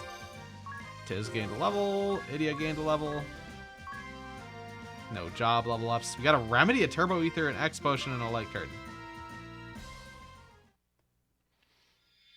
Alright, so that's another asterisk. We obtained the Templar asterisk. Now we too can be very sanctimonious. A warrior with formidable defense. Good offense and defense, favors swords and armor. Anyway, we'll just talk about Rampart. Yeah, so the Templar was an interesting job, if I remember correctly from the first game. How strange. For the first time in my life, I feel no regret or frustration in defeat. Perhaps they are a good-looking outfit. This is what I had hoped for all along. It's even better now. Father. It is nothing. Guess it makes sense since we're clearly getting it towards the end of the game. This body served me surprisingly well. Now, you must take this. This is the stave of the Grand Marshal of Eternia. He, nay she who bears it, holds full authority to rule the duchy. Rule Eternia? Me? Yes. You have shown that you possess the strength to cut down your foes, the strength to protect your people, and most of all, the wisdom to know that though you possess both, you need not use either. Go forth and rule in wisdom. Grand Marshal, A week Idia isn't too bad. You're probably good The a week future of later. Eternia, nay, of the world itself, is in your hands. Yes, Father. Probably fine. All right, we got the Grand Marshal's staff. And also, we are now the rulers of Eternia. Sometime later. Why, Idia? Oh, it's Mazur. Mother? What's going on? Your father and I have decided to move out here to the woods. Seriously? But isn't this the wise one's place? It certainly is. Or was. From what we've heard, he hasn't been around here in quite some time. So we're just I've been gonna thinking of renaming take the it. place Brave Lee's Needleworks. And Sage Ileana is okay with this? Oh, I see. Don't worry, dear. The old sage could never get angry at me. But listen, Idia, I'd like you to have a word with your father. About what? His armor. Even though we're retired and living here in the woods, he refuses to take it off. It's like he doesn't have any other clothes. I have grown accustomed to the proper ballast it provides. If I took it off, the next stiff breeze might carry me clear into the sky. I think I'll stay as I am for now. The Full Metal Seamster, huh? That's gotta be a first. Sir, the delivery you asked for. Alternus, I've been waiting for you. Fabric and thread just as you asked. If you exhaust your supply, simply say the word and I shall procure more. Thank you, Alternus. You're always so helpful. And what of the other items I requested? I have brought them, I sir, guess he but does. Are these truly what you were looking for? Patchwork for apprentices. 100 embroidery patterns for spring and summer. Yes, these are perfect. You're really serious about this needlework stuff, huh? Of course. Have you ever known your father not to be serious? For my first project, I believe I shall make you a quilted vest. Then again, Noble Tsuna hinted that he wanted a new tea cozy, and I promised to knit Alternus a woolen scarf. Before that, the armor. Is he actually gonna take it off? Nope.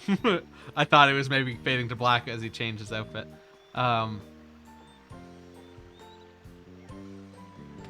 So now Brave gets to make skimpy outfits.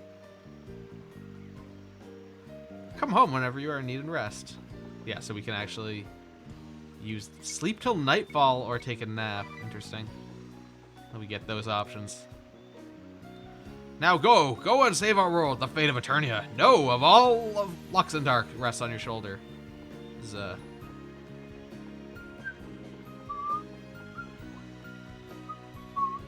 see also yip out here. It's rest in the tent outside. Dinner is served. Ah, a food conversation. Finally! I'm so hungry I could eat a horse. It's so tender. This is divine. It's like a little symphony playing in my mouth with every bite. You simply must tell me, Tiz, what is this masterpiece? Meat? Hey, come on, Tiz. Magnolia is asking a serious question. Sorry. How about roasted wild boar with blueberry sauce? The boar shoulder Carl gave us has really aged well. What's the sweet and sour flavor? That's blueberry jam. We had some in the stores, so I used it as a rub for the roast. Oh, right, the stuff I bought but never used. And what's this on the side? I might have to This try that. warm risotto-like stuff. Use some jam as a rub on a Right. roast. Mostly. Tiz, you're doing it again. Oh, sorry. How about, buttered rice porridge with mushrooms and wild vegetables? I picked a bunch of wild mushrooms and roots when we stopped for lunch the other day. I figured they go well with the buttered rice left over from yesterday. Buttered rice? From yesterday? That's right. I used the leftovers from Magnolia's dinner. Tell That me, wasn't Tiz, yesterday. do you have a philosophie de la cuisine? Huh? Philo what? A policy. Towards cooking, I mean. Do you have a particular approach? For example, you put lots of effort into presentation. I do? But everything is loaded with garlic, and he sticks to simple dressings like ketchup and brown sauce. She's calling you a one-note cook. What? Come on, Magnolia. Pull some punches, would you? Idia, meanwhile, likes the extremes. Sweet things are super sweet. Spicy dishes get a quadruple dose of pepper. Yep, that's me. Food with a punch. She's not afraid to explore and experiment, which often results in total disasters. That sounds familiar. Remember her charcoal on the half shell? And the legendary soup of many colors? Charcoal and a half shell. Murgurger. Look, Burger. you have to try new things if you want to improve as a cook. You were trying to improve? But I have to say, there's a certain je ne sais quoi about Tiz's food. It's tasty without being flashy, and it has real depth. It makes me wonder, just what is his philosophy? Where did he learn to cook? I'm pretty sure I don't have a philosophy, and no one ever taught me, per se. I mean, I'm not a gourmet like Idia and you. I don't know about fancy ingredients and dishes. There must be something. Come on, don't be coy. Well, one thing I do believe in is not wasting food. Does that count? Like today, I used the boar meat we got and that extra blueberry jam for the roast. Then I had the idea to use up the leftovers from last night's dinner. We just happened to have the mushrooms and wild plants on hand to dress it up. Magnifique. Tiz, I think you have a wonderful approach to cuisine. Let's use It's whatever nothing the fuck. special. I just hate to see good food go to waste. Now that I think Rice about with it, tartar you've never sauce. made a bad meal. Your dinners are always just right. Well, I'm not as adventurous as you. I stick with what I know, so I don't mess up all the time. Well, excuse me for trying to spice things up from time to time. Excuse me, princess. Sorry. Oh, that reminds me. I made a totally unadventurous dessert, too. Sweet roasted chestnuts. What? Why didn't you say so earlier? Bring it out already. You really are the best, sir. Soup of many colors. Yeah, I feel like the one color that you would get would be brown of many colors. I guess many colors can go into a soup of many colors. Maybe it doesn't end up many colors. Get some spider web. Got some cat feather. Wait, what is a cat feather?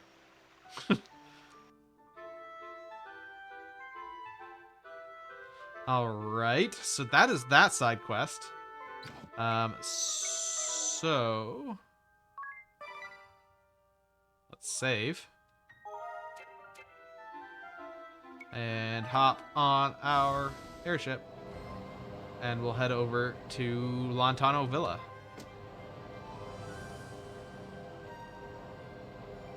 Just a little dark spot on the map there that seemed suspicious to me.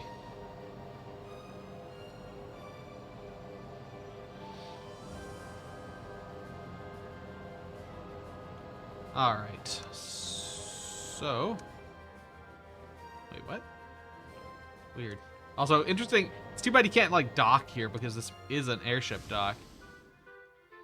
Alright, let's head inside. We probably will be able to leave encounters turned off. 62 to 66. Also, there appears to be a ball icon on the upper screen there. And that looks like it's where we need to go. Intrigued as to how this boss will go.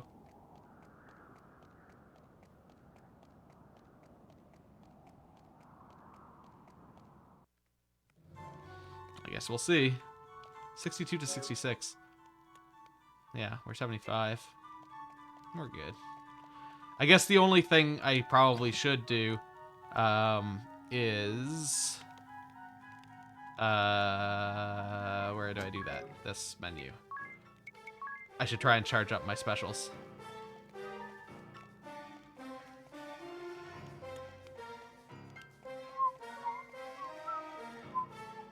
Oh wait, I can get over to this treasure chest from here. Wait, did I actually turn? Okay, I did turn encounter. There we go. Okay, it's like why have we not encountered anything yet? It's like a grapefruit.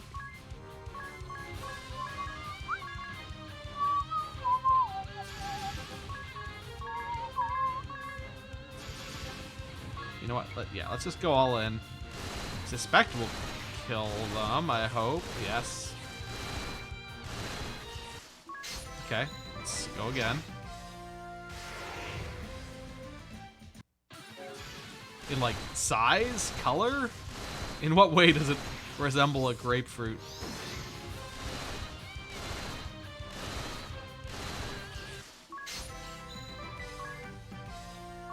Alright. We should probably unsilence her. Well, actually, I guess we don't really need to. Not right now. X potion, but we're already full. I should turn off the repeat, though, just in case. Oh, and color, that's weird. So wait, moon updates? Oh, this must just be presence. Turtle Dove reduced to level 25. So that'll be ready to fight for next time.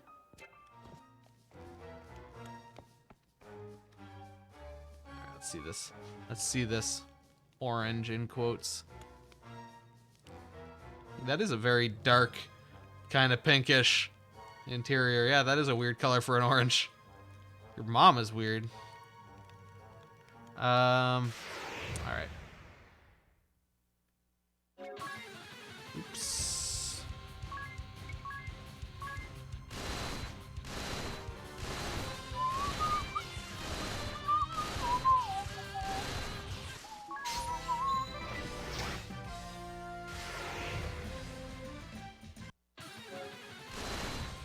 Okay, we just have like a fuck ton of kobolds this time, apparently.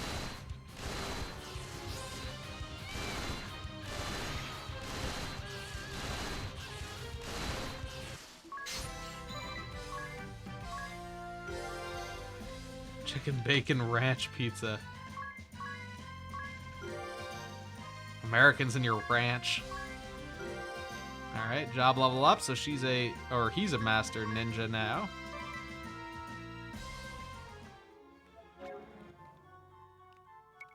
Let's go to Tiz and change him out to maybe Monk? I mean, of course you love ranch, you're American.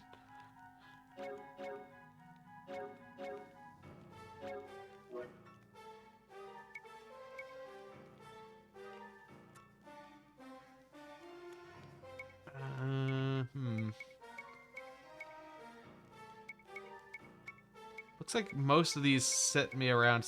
Okay, what? Fencer? We could go to Fencer.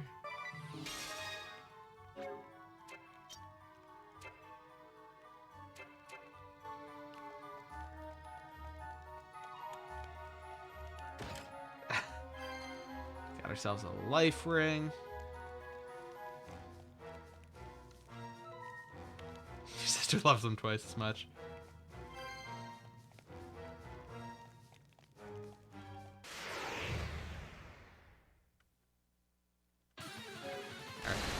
Time to murder.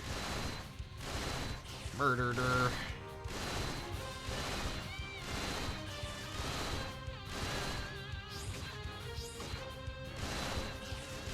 I guess ultimately we're just trying to charge up our specials, so I don't need to worry too much about continuing fights and whatnot.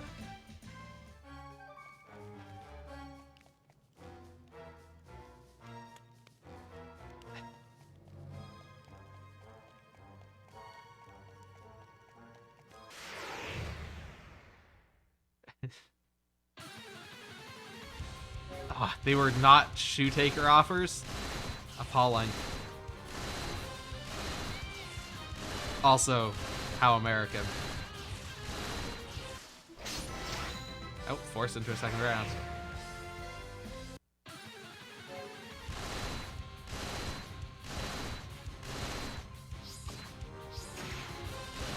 Oh shit, I just noticed how little health Lydia has.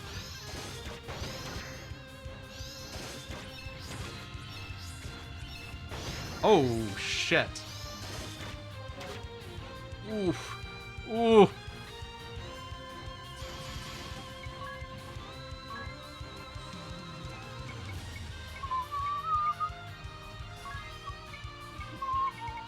That ended up hurting a lot more than I expected it to.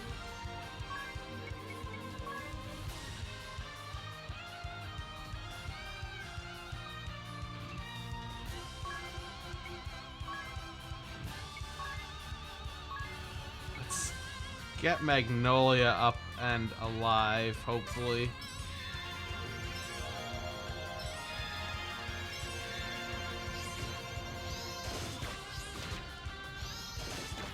If she can, oh god, fuck. So annoying.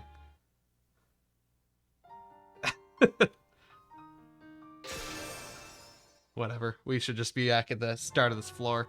That was annoying because I got forced into a second fight.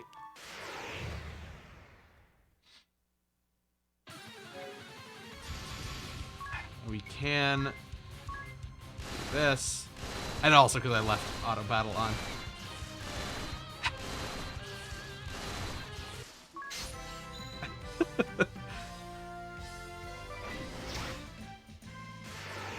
Wait, what is that gif? Now I'm curious. Okay.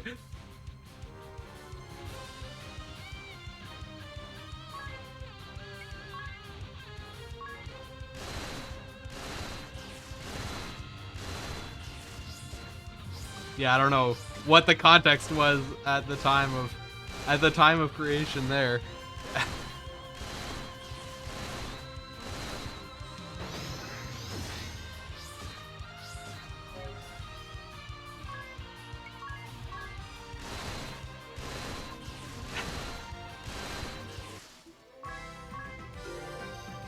Alright, you gained his level. Ready cat, you see. Alright, so we'll change Tiz back to Fencer.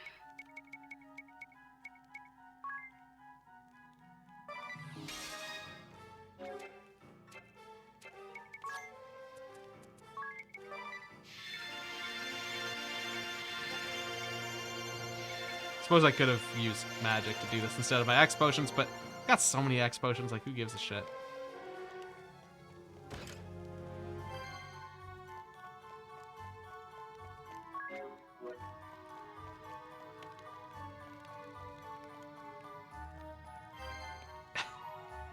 For science.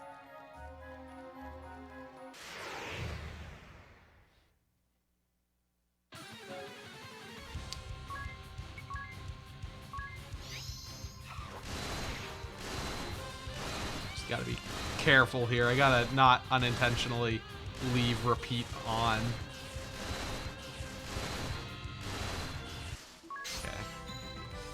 I think we'll also just avoid doing second fights as much as possible, just in case. It's not worth it. Oops.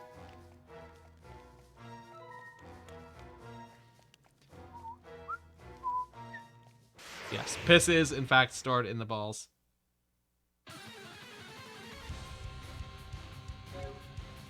Enemies lurk. I'm just gonna leave this fight. How about that?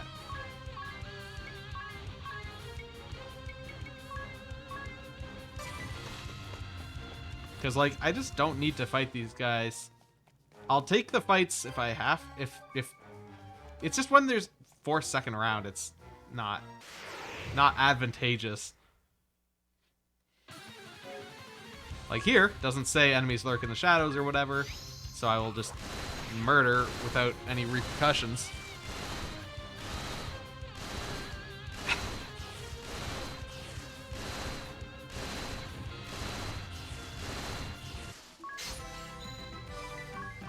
quits. Yeah, no, I would also say no. Maybe sometimes, but like not constantly. Let's switch jobs to. Can you can be a fencer too.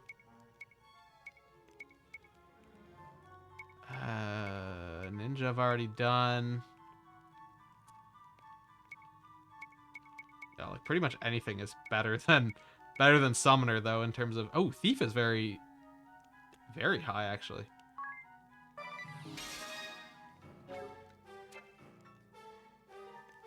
And who was the it was her. Can she be a thief as well? How does Thief compare to? Yeah, so Thief is good also.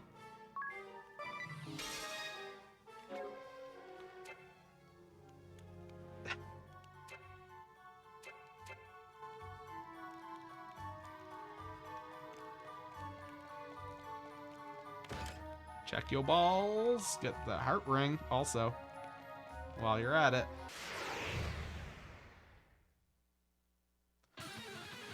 Not very aware of the weight of your ears or eyelashes.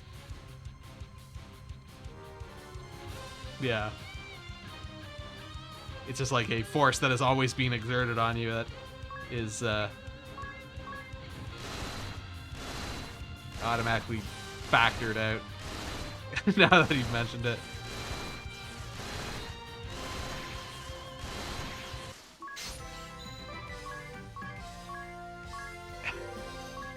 Thief level up, thief level up, thief level up, thief level up.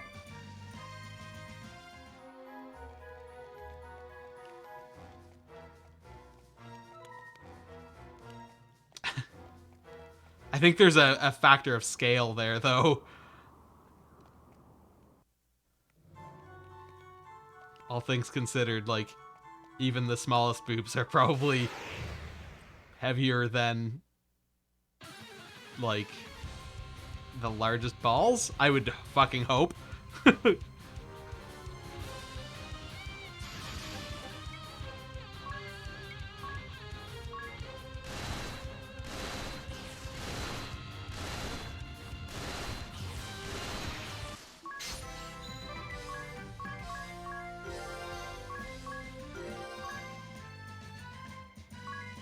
But even like dangle, there's a stretch factor there, right? As opposed to like they're still gonna be the same mass. And I mean, I don't know, I don't know any world records or any 99 carbine. Let's see how that compares.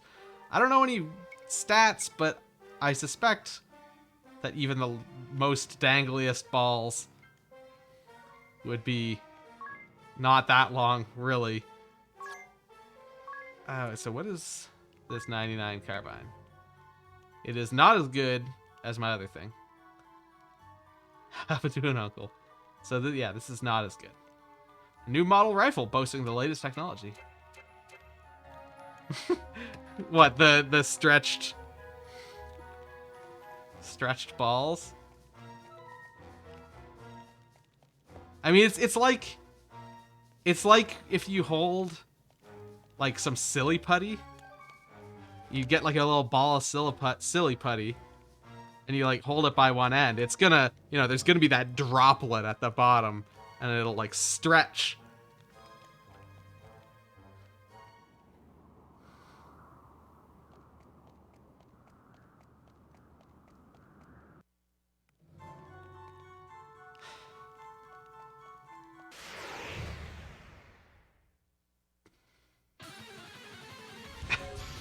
Oh, I also left auto fight turned on.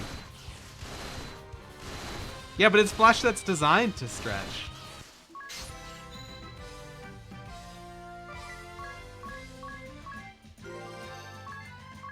It's an old people thing.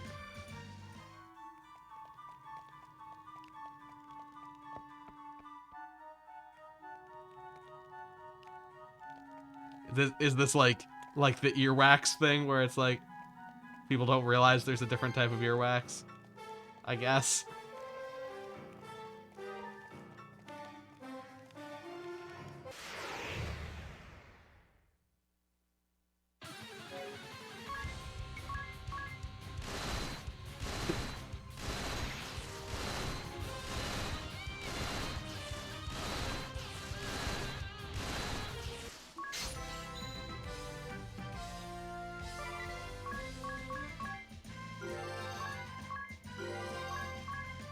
levels. Let's turn that off because I forgot. We got a save point here because this is close to where you would have fought Heinkel in the first game.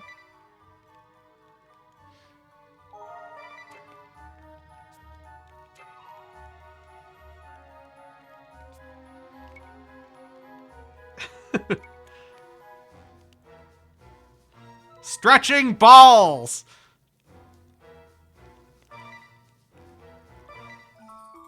Let me just scream that out loud. You can really test how much soundproofing there is in the walls.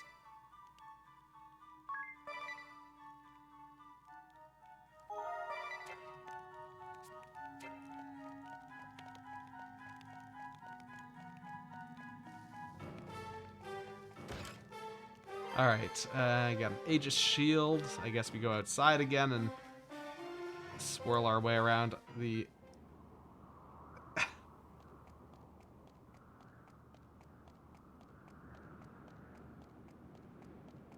Alright, so we are up to this big old ball symbol. Speaking of balls... Is that?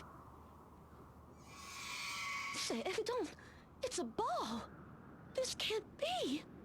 It's exuding a level of power on par with, no, even exceeding Diamante's. Yet there's been no word from Fort Lune. Did it penetrate the moon's defenses? No, Appleberry would never let that happen. This is no time for panic, Magnolia. There's a ball in front of us, and we have to defeat it.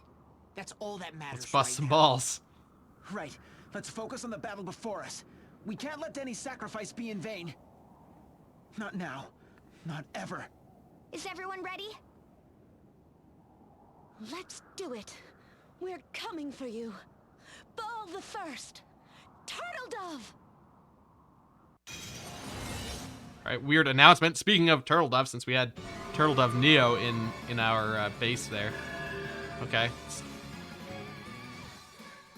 Na na na na na na na na. I'm gonna start with a laser discharge and attack. Well, yeah, an attack, and then we'll actually do an examine. Meow, meow, meow, meow. Let's give him all we've got.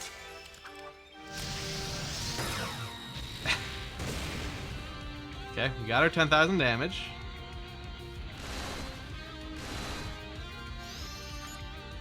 Did it have 100? Okay. Well, I mean, we did decent damage to it already, though, all things considered.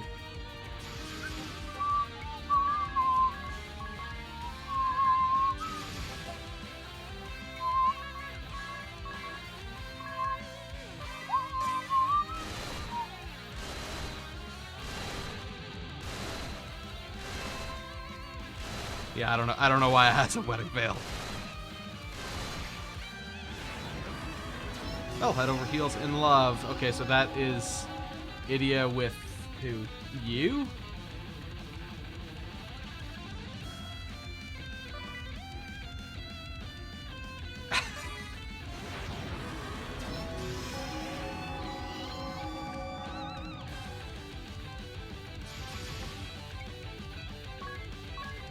Another laser discharge.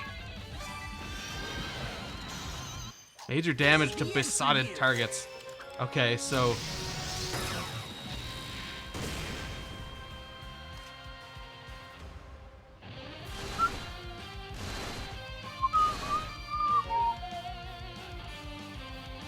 So basically, that attack damages people who are in love.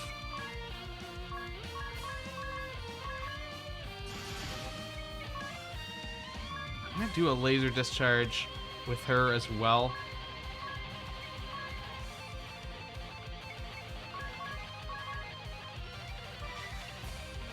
Actually, I'll have Magnolia quickly do a double benediction. Wait, what? Oh, I didn't real. Nope, I wanted. Oh shit.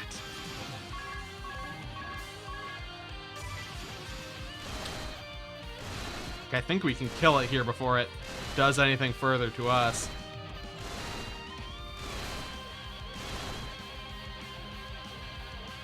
Assuming it doesn't have a second round.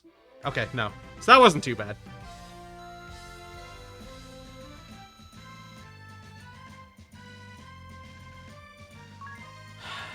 All right. I think our levels are putting in some work for us here. Got a thief level up.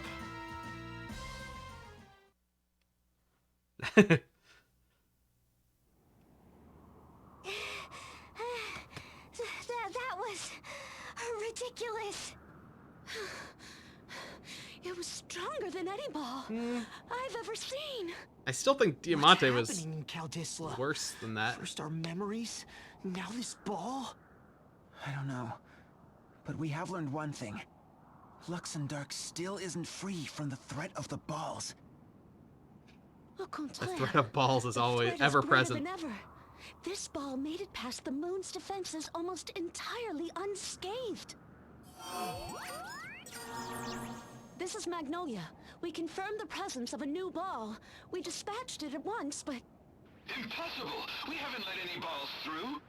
I suspected as much. Somehow it eluded the moon's scanners entirely. Preposterous! No ball has ever slipped through Fort Loon's defense system undetected. Until now, this demands an investigation. This may not be an isolated incident. As a citizen of the moon, I have a duty to protect Luxembourg. That's right.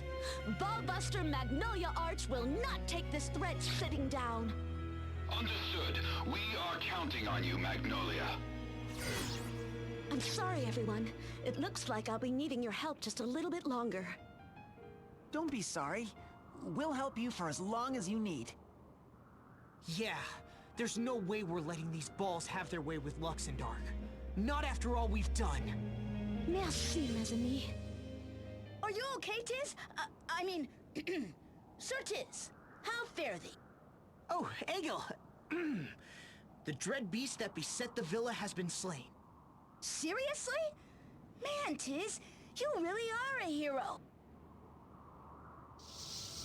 My friends, can you hear me? Your Holiness. Huh? Is that Inez's voice? Where is she? Right in here. Say hello, Egil. She's in the orb. What? How'd she get stuck in there? Inez, I never knew a person could be shrunk so small. What are you doing here, Tiz? You gotta get her out of there. Oh, Egil, have you been well? Yeah. Wait, you're not in trouble? Wait, where is she? Oh, Not any longer. no, she's on. Agnes, what's going on? She's on Grandship, I think. I heard about your troubles in Caldisla, or I should say, I remembered. So you'd forgotten It's a Caldisla child. too. I cannot explain these recent events, but they could have grave implications for our future. I am traveling to Caldisla as we speak. Let us meet with the king together. Certainly, Your Holiness. We'll meet you at the castle. Whoa! Where'd she go? So it's some kind of communication device? Whoa, that's so high-tech!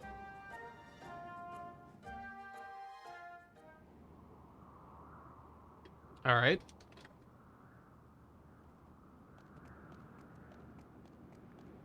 Weird. Okay, so that's a ball. I guess we gotta walk our way back out of here. I guess I'll save. Well, I guess I can actually rest in the cottage, because we definitely took some damage out of that fight.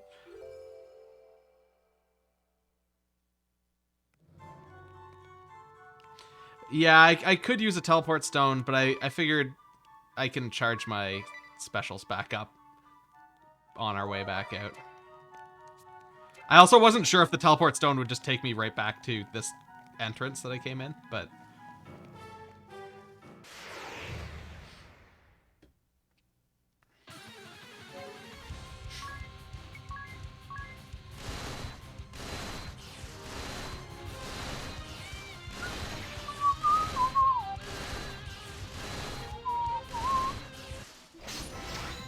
Oh shit! I didn't notice that this one is a second round, but because that is how I get fucked up.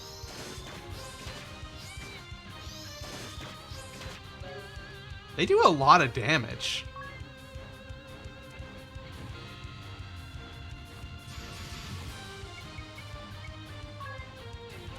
Do I really want to?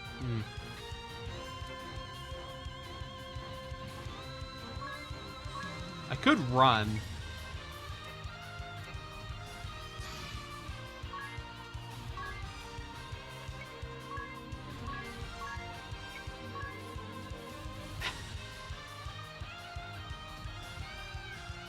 There we go.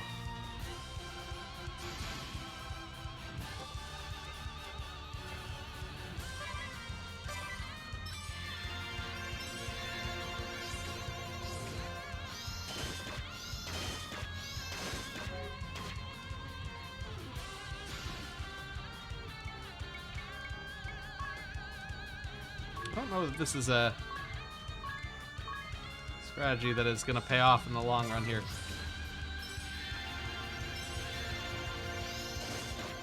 Finishing it with a forehead dick. A bold choice. I think I should just run from this fight. We got away. Alright, cool. Let's make that not be happening. Yeah, it's weird. Like, these guys can just do a lot of damage, like, really fucking fast there. It's weird that I was able to, like, no problem whoop that boss's ass, and then I'm getting killed by these stupid little shitheads inside. Just, like, due to sheer numbers, I guess.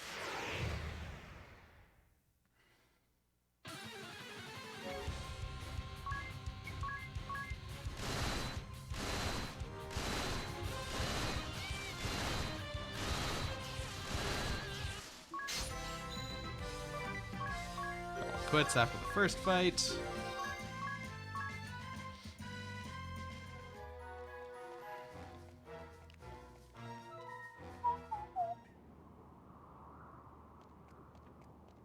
Alright, head back around this way.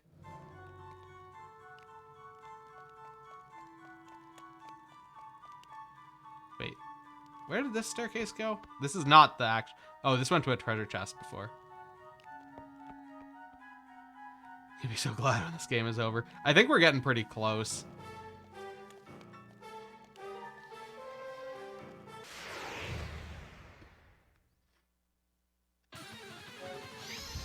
Oh shit, I didn't realize that I was on fucking auto still.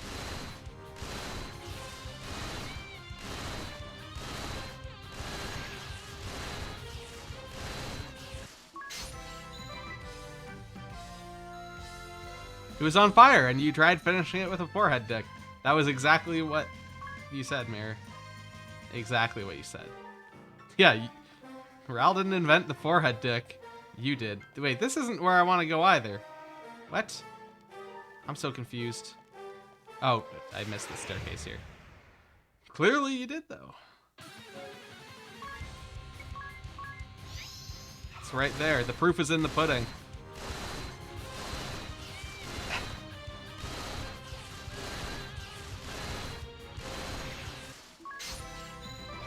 No, shit, I went to a second round. Oh, but it's just 3 chumps. We can deal with them. Yeah, I'll have to look up forehead dick. See what that was from. As post-game content? Oh, Jesus. I don't know. Probably not. Tiz gained a level. Idia gained a level. Magnolia gained a level. Or a job level. It depends how much there is, I think.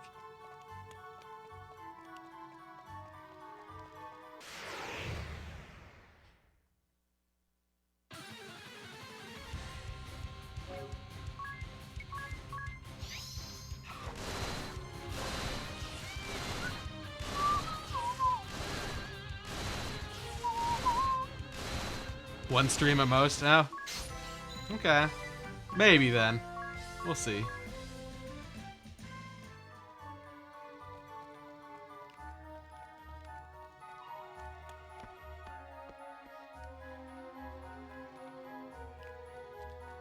It'll mostly just depend how I'm feeling, how timing works out.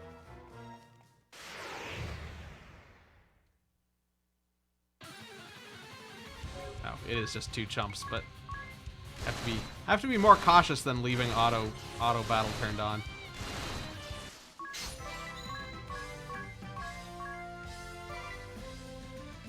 Because it's very easy to unintentionally fuck things up by like putting people down at -4. Alright, so we made it out. We probably charged up our specials. Oh, we have a fox here as well. So let's rest in the tent for free. That was great. More like totally delicious. You've become a real master chef, Magnolia. Vraiment? You're so kind. Didn't you learn a new recipe from Sakura just the other day? She did.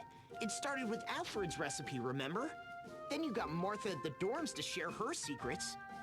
You're practically a culinary expert now. Anyway, I better clean up. I'll help. Merci.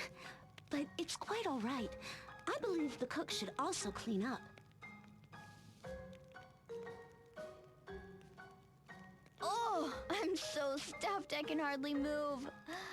I'm just gonna conk out right here. You shouldn't sleep right after eating, you know. Yeah, well, Fuck what that. happened to eat, sleep, and be merry, huh? That's, eat, drink, and be merry. For tomorrow we die. What? Who's dying? No one, we hope. Which is why we don't want you sleeping on a full stomach. Anyway, we'll be back on the Rub-a-Dub soon. I can't wait to have a good long soak. I love the bath oil Sakura adds. The aromas are so refreshing. She has so many different kinds, too. Rose, orange blossom, pomegranate, wild fig and ginger, and even champagne. Yes, sir.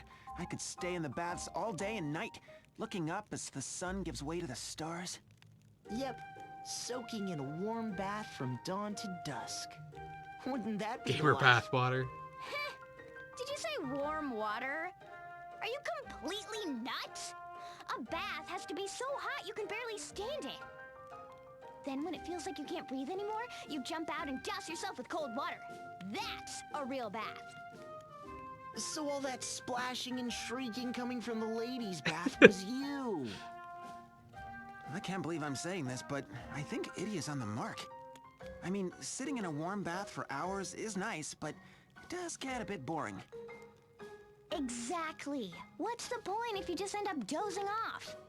But don't you get tired leaping in and out of water that's either too hot or too cold? Oh, no. It's not tiring. It's refreshing. Especially Oh, when you cap it jeez. off with... An ice cold latte. Exactly. Knocking back an iced latte so cold you can barely taste it.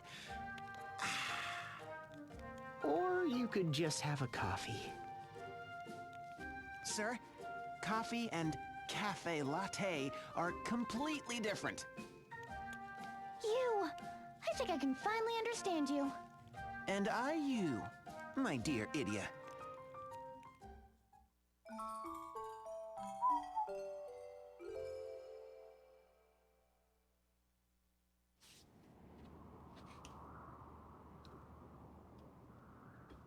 All right.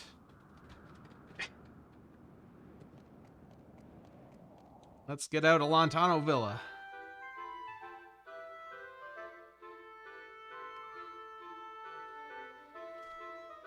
I mean, hey. Coffee is coffee, I guess. Or coffee is not coffee, I guess, is what they're trying to say.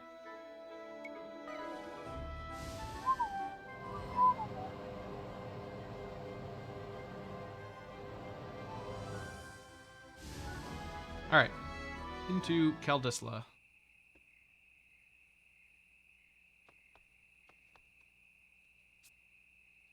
Why am I saving again? I don't know, but I'll do it anyway, because I'm already in the menu now.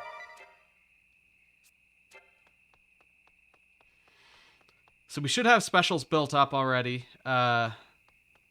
which means that we should be good for our next boss fight.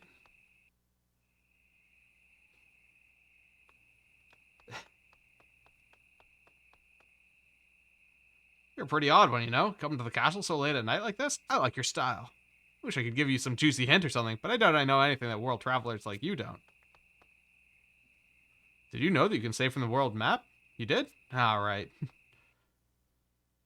Alright, so here's Agnes and Alternus and the king. Your Holiness, you're already here. Caldisla disappeared from our memories, only to appear again all of a sudden. Something is amiss here. Indeed. And the king has just shared with me an equally disturbing tale. Do tell. For those of us on the outside, it was as though Caldisla suddenly returned to our memories. But for the people of this land, it was the existence of the rest of the world which came back to them only now. So they forgot about the rest of the world, and the rest of the world forgot about them. A most curious state of affairs indeed. I ask of you, Vestal of Wind, beg pardon, Your Holiness, I would hear your counsel. Whatever should I and my kingdom do? Your Highness, I thank you for welcoming me back to Caldisla with such warmth. As for your question... I'm glad your arm's feeling better.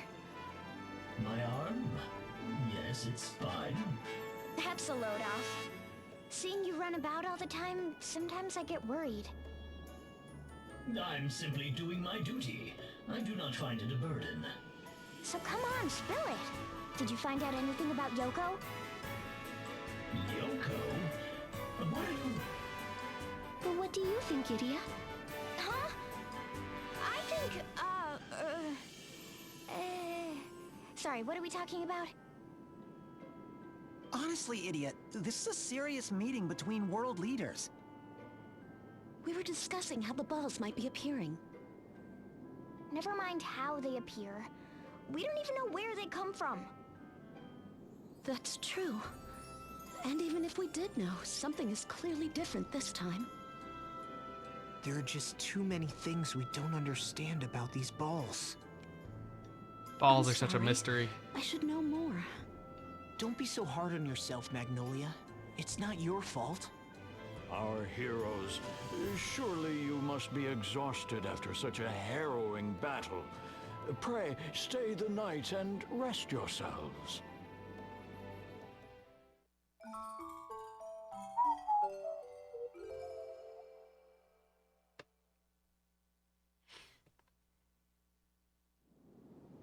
Quelle deception. And I call myself a ball buster. What do I truly know about the balls? I never even thought to ask. Please, don't blame yourself, Magnolia. I'm no better. I knew nothing about the true Crystal Guard. Nothing about my own brother. You. Thank you. Every time they say the word balls, it's There always must be funny. someone out there Because who it's can give us always a clue, right? interpretable Do in a not different way. judge a carrot by its leaves, nor a man by his words alone. True value is rarely apparent on the surface, you'll find. It's a ghost! My young friends, it would seem you have questions about the balls, and I may very well have answers.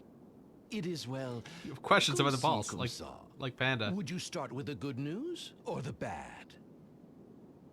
Oh, this never ends well. All right, give us the good news first. The good news is that, yes, I have finally uncovered the truth behind the balls. Thank you for the follower tag. And what is it? I'm afraid that brings us to the bad news. I believe, no, I am convinced, that the balls are the unresolved feelings of my dearest Vega given life. C'est horrible. How can this be? Vega was your beloved, no? The one you left behind in the Celestial Realm? The same. And the balls that threatened to destroy Luxendark. As much as I am loath to admit it, they were born of our shared memories. Your memories created the balls? How is that even possible? It is only a theory, but I believe that Vega even now harbors feelings of deep yearning and remorse. And that someone, something, has seized upon these emotions, giving them physical form as weapons of mass destruction. What a monster! Manipulating someone's feelings for such a terrible purpose. You can say that again. So, this means that the balls come from the Celestial Realm? That would be the only reasonable assumption. That settles it. Altair, let's go to the Celestial Realm and save Vega from this nightmare. Oh, a most kind offer, you. And yet I fear it is not so simple. I too long to see my Vega again, so I searched and searched for a way to reach the Celestial Realm, to no avail. We'll just have to keep trying then. Never say never until you're dead. A sentiment I shared, my dear you, which is why I kept trying, kept searching, until my death. Oh, yeah, I'm sorry. I didn't mean... A joke, my dear boy, a joke! So you're just going to give up? You've carried on all these years in the hopes of seeing Vega again. Now you're just going to accept how things are? Oh, of course I do not accept it. How could I accept my beloved being used as an instrument of destruction? I want to help her with all my heart, I do, and yet... My friends, might I beseech your aid? Whoa, why so formal? Of course you can. Magnolia here is a ballbuster after all. And even if I weren't, I would help. Anyone who'd use another's love for the purpose of evil deserves to get theirs. Right. Yeah, their You've balls been our busted. friend from the start, Altair. We've been through so much together. We're not giving up on you now. Your friend? Oh, thank you, my Yeah, dear it really children. doesn't feel like As Friday. a matter of fact, I unearthed a new clue since coming to this place. A fairy named Anna. Right. It was as if Diamante was under her control. And she mentioned something about her master, didn't she? I think we've seen enough to know that she's involved up to her eyeballs. Then our course of action is clear. Search out Anna, my young friends. With all my heart. Bonne chance.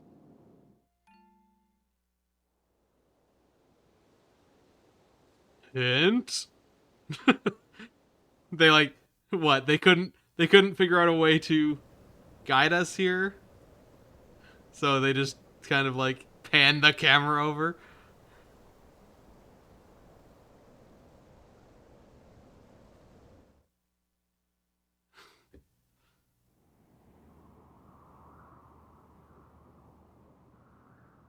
Oh, look. There's Anna with an E. So there was a path between Luxendark and the Celestial Realm right here. What a delightful surprise. I've been having so much fun taking out the moon that I never even thought to look for one. But this changes everything. Why, from a place like this, I can summon balls and balls galore. Those moonies can't do a thing for Luxendark if my balls come through here. They'll be pumped and primed for battle. Oh, pump those balls. Oh no, it might even be possible for my lord to descend upon Luxendark from here. The only fly in the ointment is you, Jenny Olja, and his stupid friends. They've interfered with me every step of the way. Why, they've even recovered memories from alternate dimensions. That's basically cheating, you know. How are they doing it? Is it that hourglass they have? No, that alone wouldn't explain it. Ugh. What is their little secret?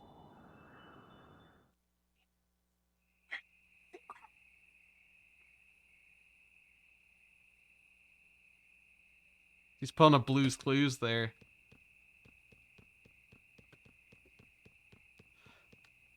Oh, wait. I guess I don't actually need to talk to him because he doesn't have actual dialogue. Alright. So, do we really just need to go straight to, that place? 0 friends is what you deserve.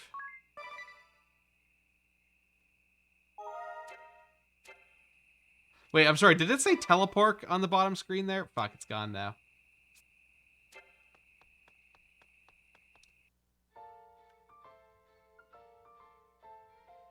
Oh, we have another side quest.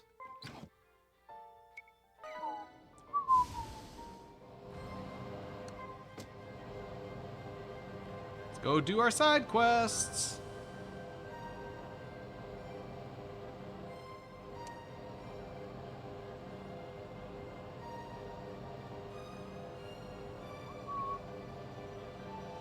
At the vampire castle.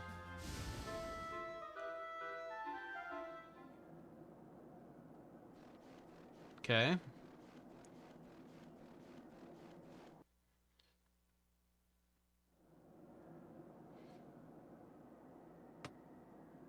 The keystones are all in place. And yes, the door's unlocked. Okay, so we can just walk right in. What does that mean? My guess is someone must be inside. Let's have a look around. Be sure to wrap up warm, Magnolia. It's freezing inside. Yeah, maybe we should put on a little bit more clothing here. Maybe? Nah, I guess we're good. Alright, vampire... Is that... Yeah, I think it is. I think it is. Ooh. I don't know how this castle manages to be colder on the inside than the out. You've been here before, Idia? Yeah, with Agnes and Tiz. Look, what's that?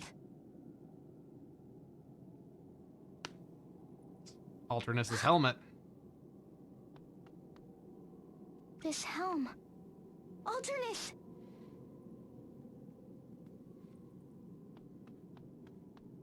Stay strong, Idia. I'm sure he's all right. He'll be Let's fine. go look for him. Well, earlier they also still, like, after Caldisla came back, they seem to still not even remember... They seem to not remember Ring a Bell at all. So, I feel like there's further, like, memory loss happening there as well.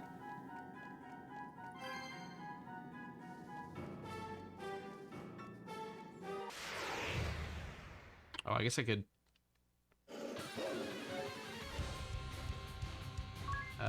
we're probably fine to just do this, right? Ooh, except they counterattack.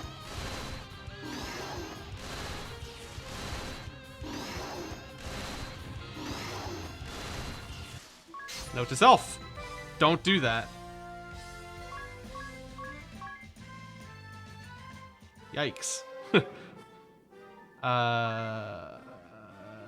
Magnolia, Holy Magic, Resurrect, boom, boom, Benediction. Oop, I didn't mean to do it on everyone. Oh, what? I can't change the encounter rate in here. Alright. Auto battle is off.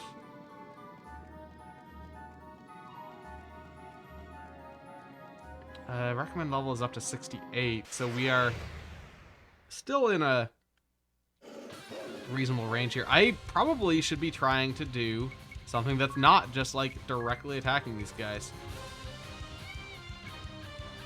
Now, this is probably... These cost MP, so they might not be attacks. This also might not be an... Well, it's a set attack at...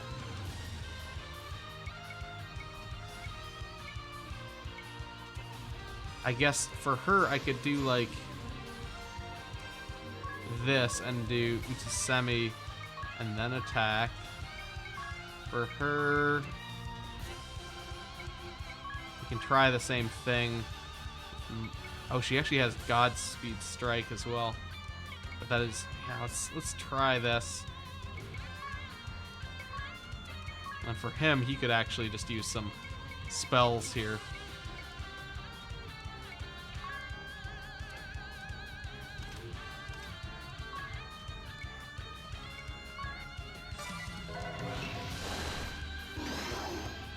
Okay.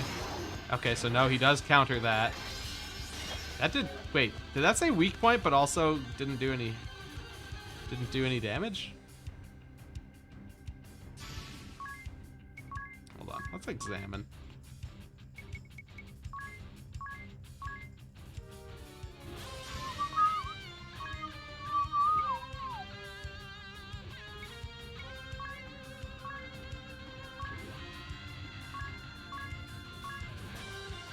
Maybe that will take enough.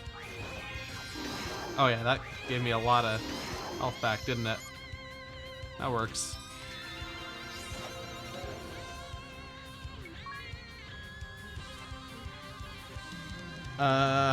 Okay.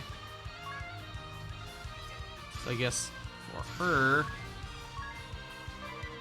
we'll do Utsumi attack. Utsumi attack.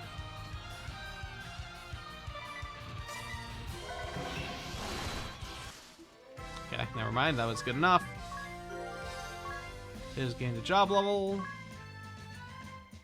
Yeah, so I don't know. I might need to look at doing something different in terms of my jobs here, just to accommodate the inability to skip fights. I guess I could still be running from fights, presumably. Ether. Balls, indeed. But so, the Vampire Castle was like a big plot point in the first game. Are we about to see strategy? Yeah, for the first time, Look, maybe. We'll see.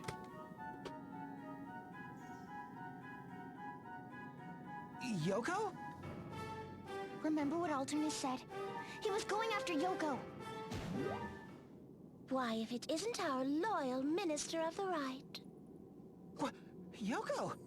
Yoko! If you laid a hand on Alternus, I'll... Idia, don't do anything rash. Wise advice. No, Yoko We wasn't in the think you first would do game. well to listen. Your knight in not-so-shining armor is fine. At least he seemed healthy, running away as fast as his legs could carry him. But enough talk about him. We are much more interested in you. Perhaps you are aware that Vampire Castle is known by another name. The Hall of Truth, where the curious can learn all there is to know. Yet some truths are not so easily faced. What of you? Would you cast off your blissful ignorance and face the truth? Then make for the floors above, but be forewarned.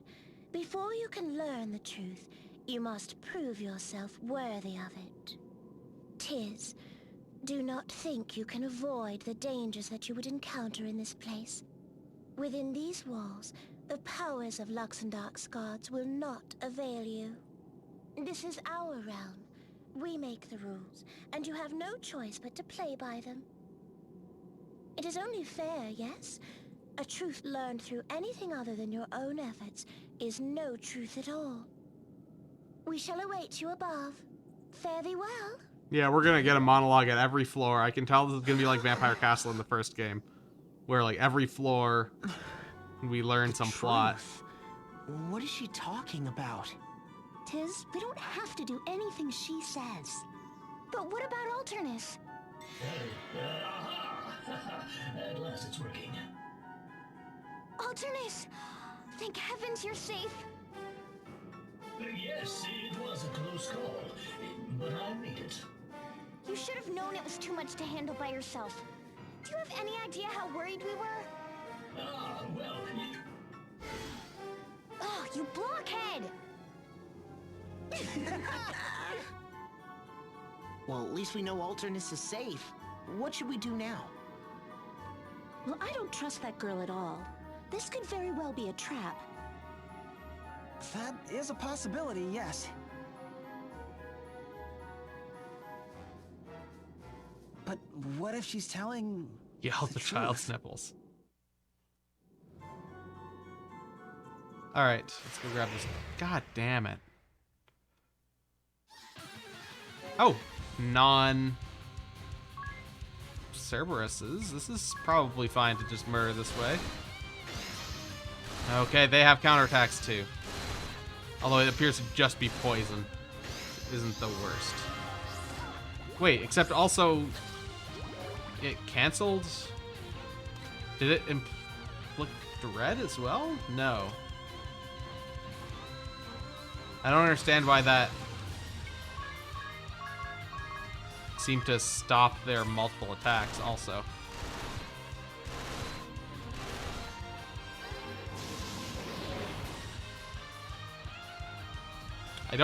Problem is I just don't understand what happened there. But we can do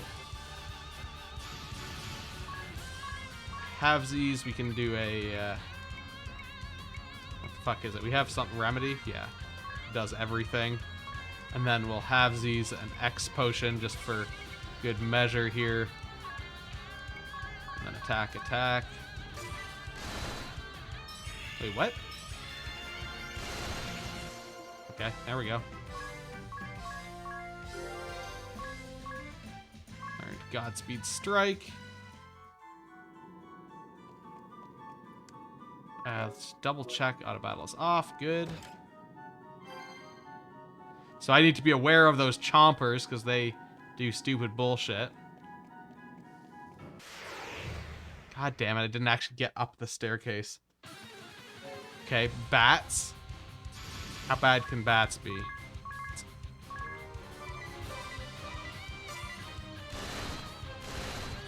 Okay, they don't counterattack, so that's nice. And we actually killed them right away. Might have rabies. I mean, it's completely possible that they would have done annoying things if I was to not have killed them right away, but... Yeah, I've made so many chomps. Don't they know who their god is?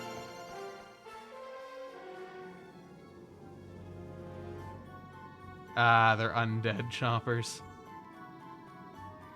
Oh, treasure chest is on that side. Alright. Lamia's tiara.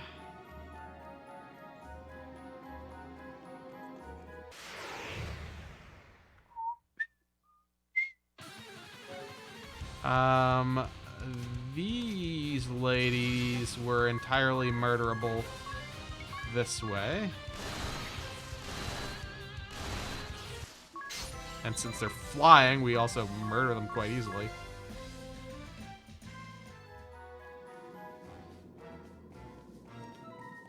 Want to check this side for treasures. 5,000 bucks. Awesome.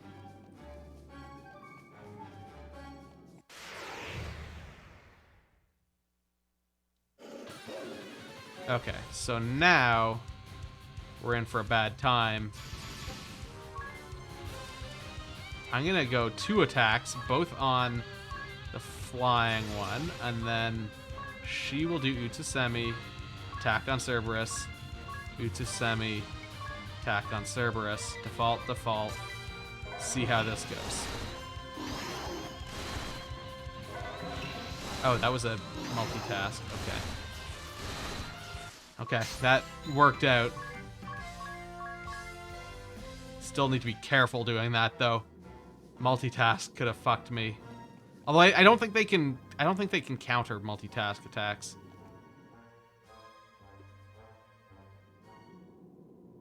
We were wondering how long you meant to keep us waiting. But no matter, we shall keep our promise. This is the first truth. The tale of the ambitious man.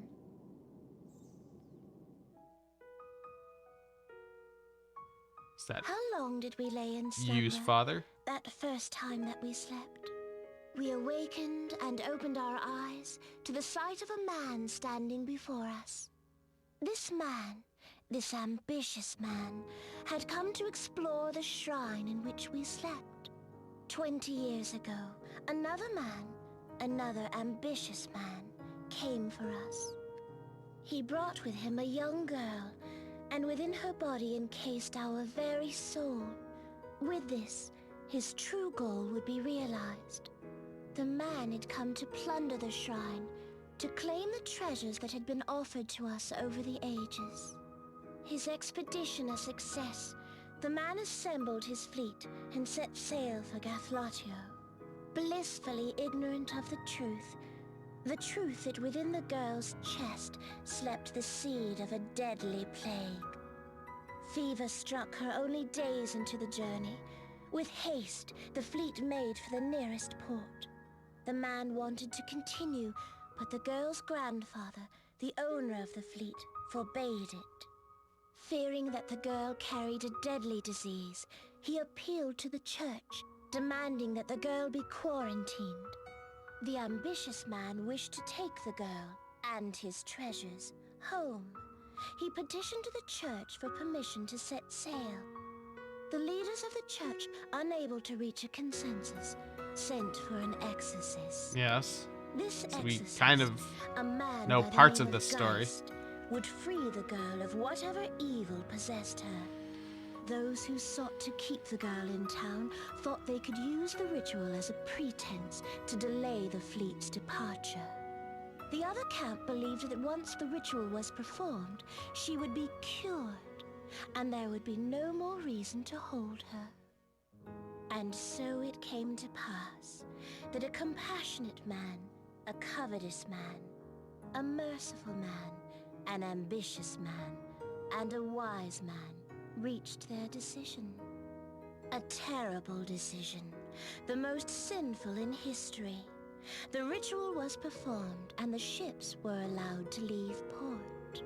The merry fleet sailed on for Gathlatio, sowing the seeds of the plague across the realm. The name of that man, Geniolja? the ambitious man, who roused us from slumber, was none other than Greed Geniolja. Greed Geniolja. Yes, your father. What? Meaning You're that saying the... my father caused the Great Plague? We promised you the truth, did we not? But why take our word for it? It is all here, writ in your father's own hand. But so who was the girl, is the question that I've got. If you And have I'm the sure that will be courage to answered in face the subsequent next truth, floors. we shall await you above. Wait, Yoko!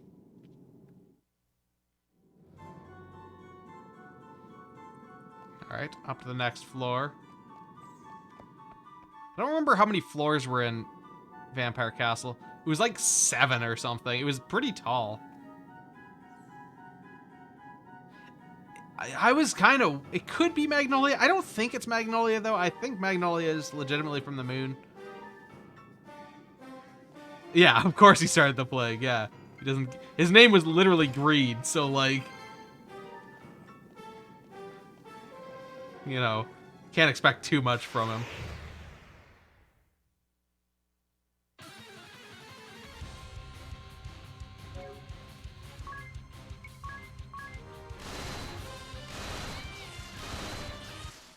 Alright. You gained a level.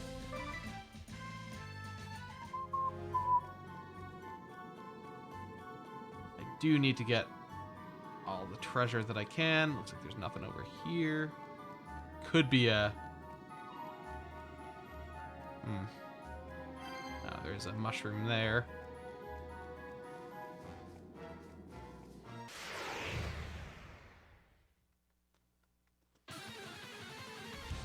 Party is feeling brave. These bats... Did the bats counterattack? I don't remember now. pretty sure they did.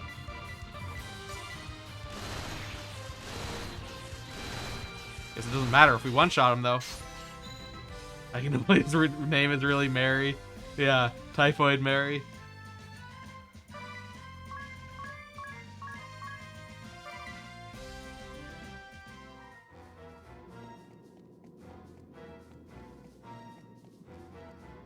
Alright, next painting.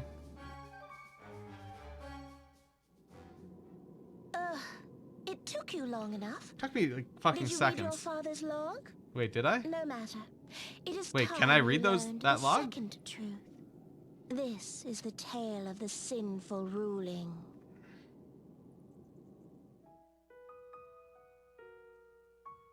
The wise men opposed to moving the young girl hoped that the ritual performed by the exorcist Geist would delay her departure. This would prevent the plague from spreading. But the ambitious man and covetous man were impatient and tried to foil their plan. Still, they could not stop Geist from reporting the girl's condition to the church's Office of Public Health. Upon receiving the report, the Office of Public Health ordered the girl quarantined and barred from further travel. Regrettably, it did not end there. The covetous man within the church appealed to the merciful man.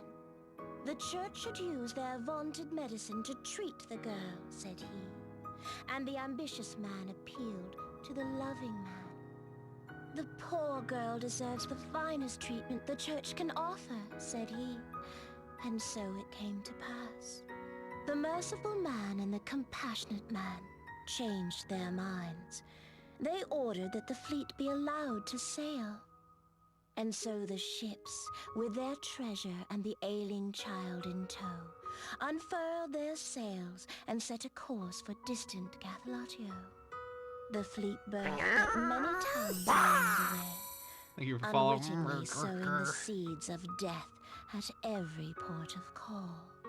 Only when they landed on their third continent did dire tidings reach the ears of the sailors. The first port they had docked at was in the grip of a terrible plague. Faced with a crisis and with morale low, Greed, your father, made a decision. He gave every sailor in the fleet a flagon of rum. Rum filled with poison. The men died, one after the next. Their ships, their treasure, the poor girl and her dear grandfather, all were swallowed by the waves. Perhaps the church had ordered that Eternia alone be spared. Who can say for sure?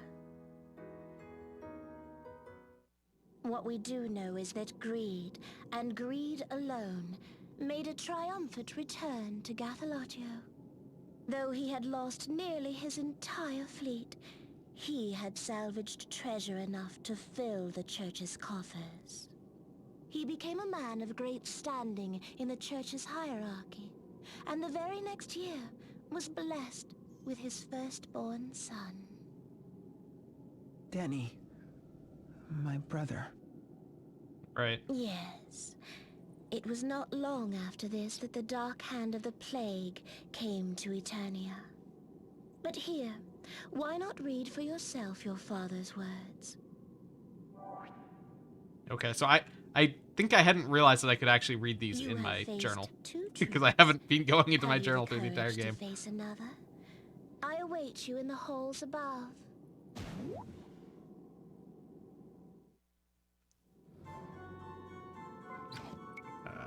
Yeah, let's peek in here. Miscellany. Oh yeah, wow, there are just fucking logs upon logs here. Holy shit. Greed's log, February 21st. We were met at the port by a young girl. By all accounts, she's the granddaughter of our holy patron, who arranged for our entire fleet of ships. Her age, pedigree, and quickness of her mind all recommend her.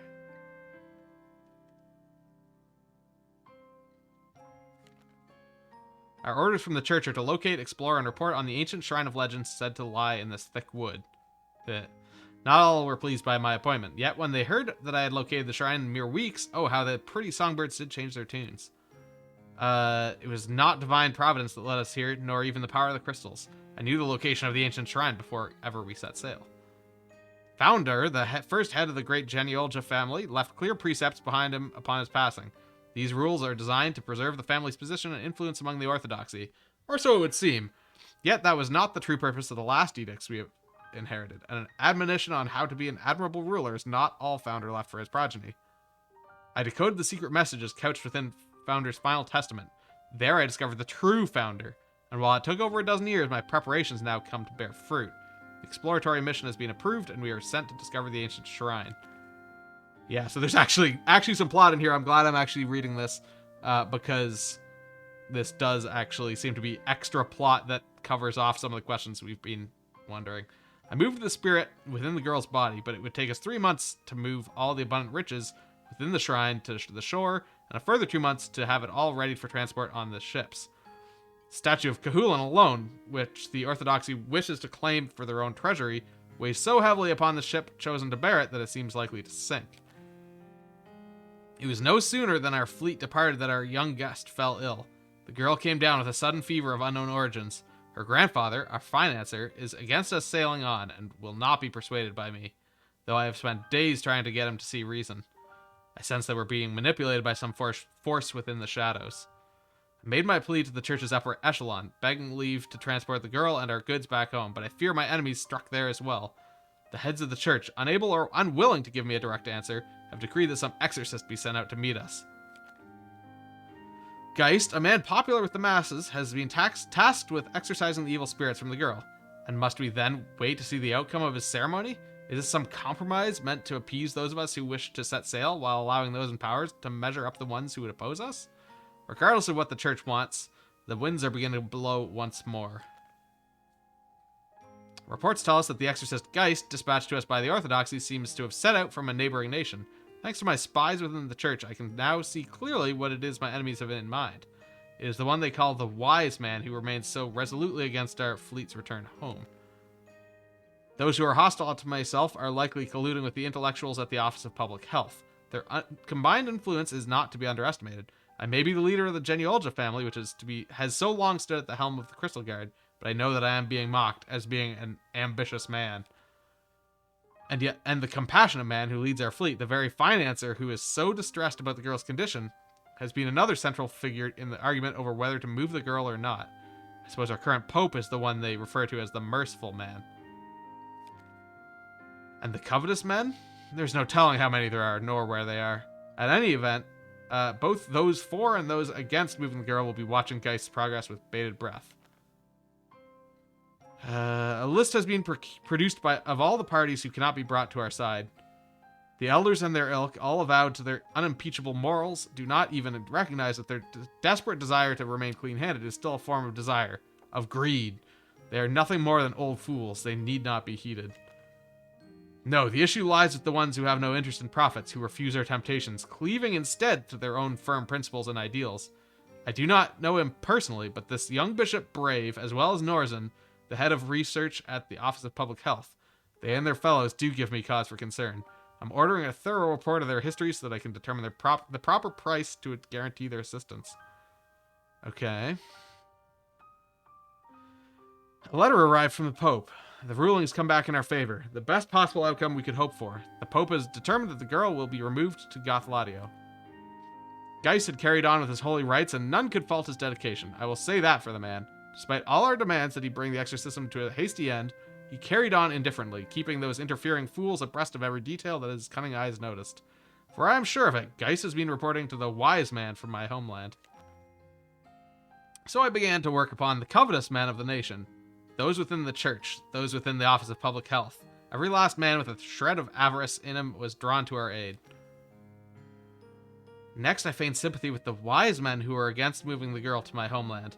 The girl is afflicted with some febrile pestilence, so I insisted that she need to be brought to the seat of the Orthodoxy, home to the most advanced healing arts in the world. By doing so, I was successful in convincing the compassionate man as well.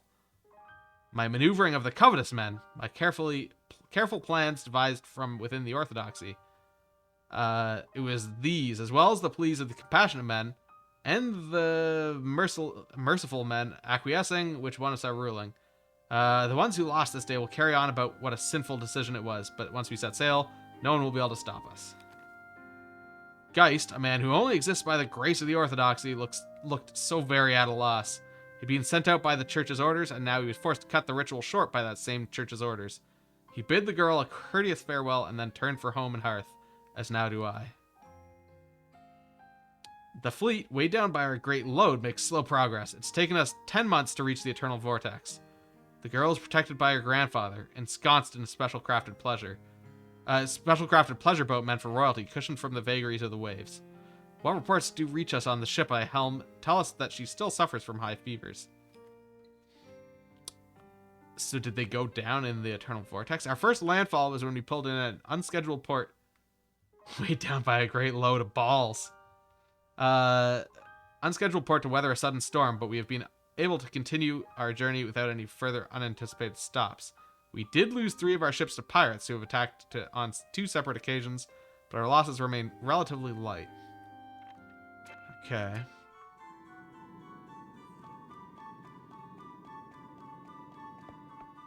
Night, Emily. That being oh no, yeah. I think we will call it here, actually. Just because it is already well past when I would normally stop, and we are only halfway through here. So I guess we will continue this tomorrow, and head up the vampire castle even further, to learn more about how awful our father was, which I don't think was much of a surprise, really, but yeah, so that's tomorrow afternoon at 4 p.m. Eastern. So thanks for watching, and good night.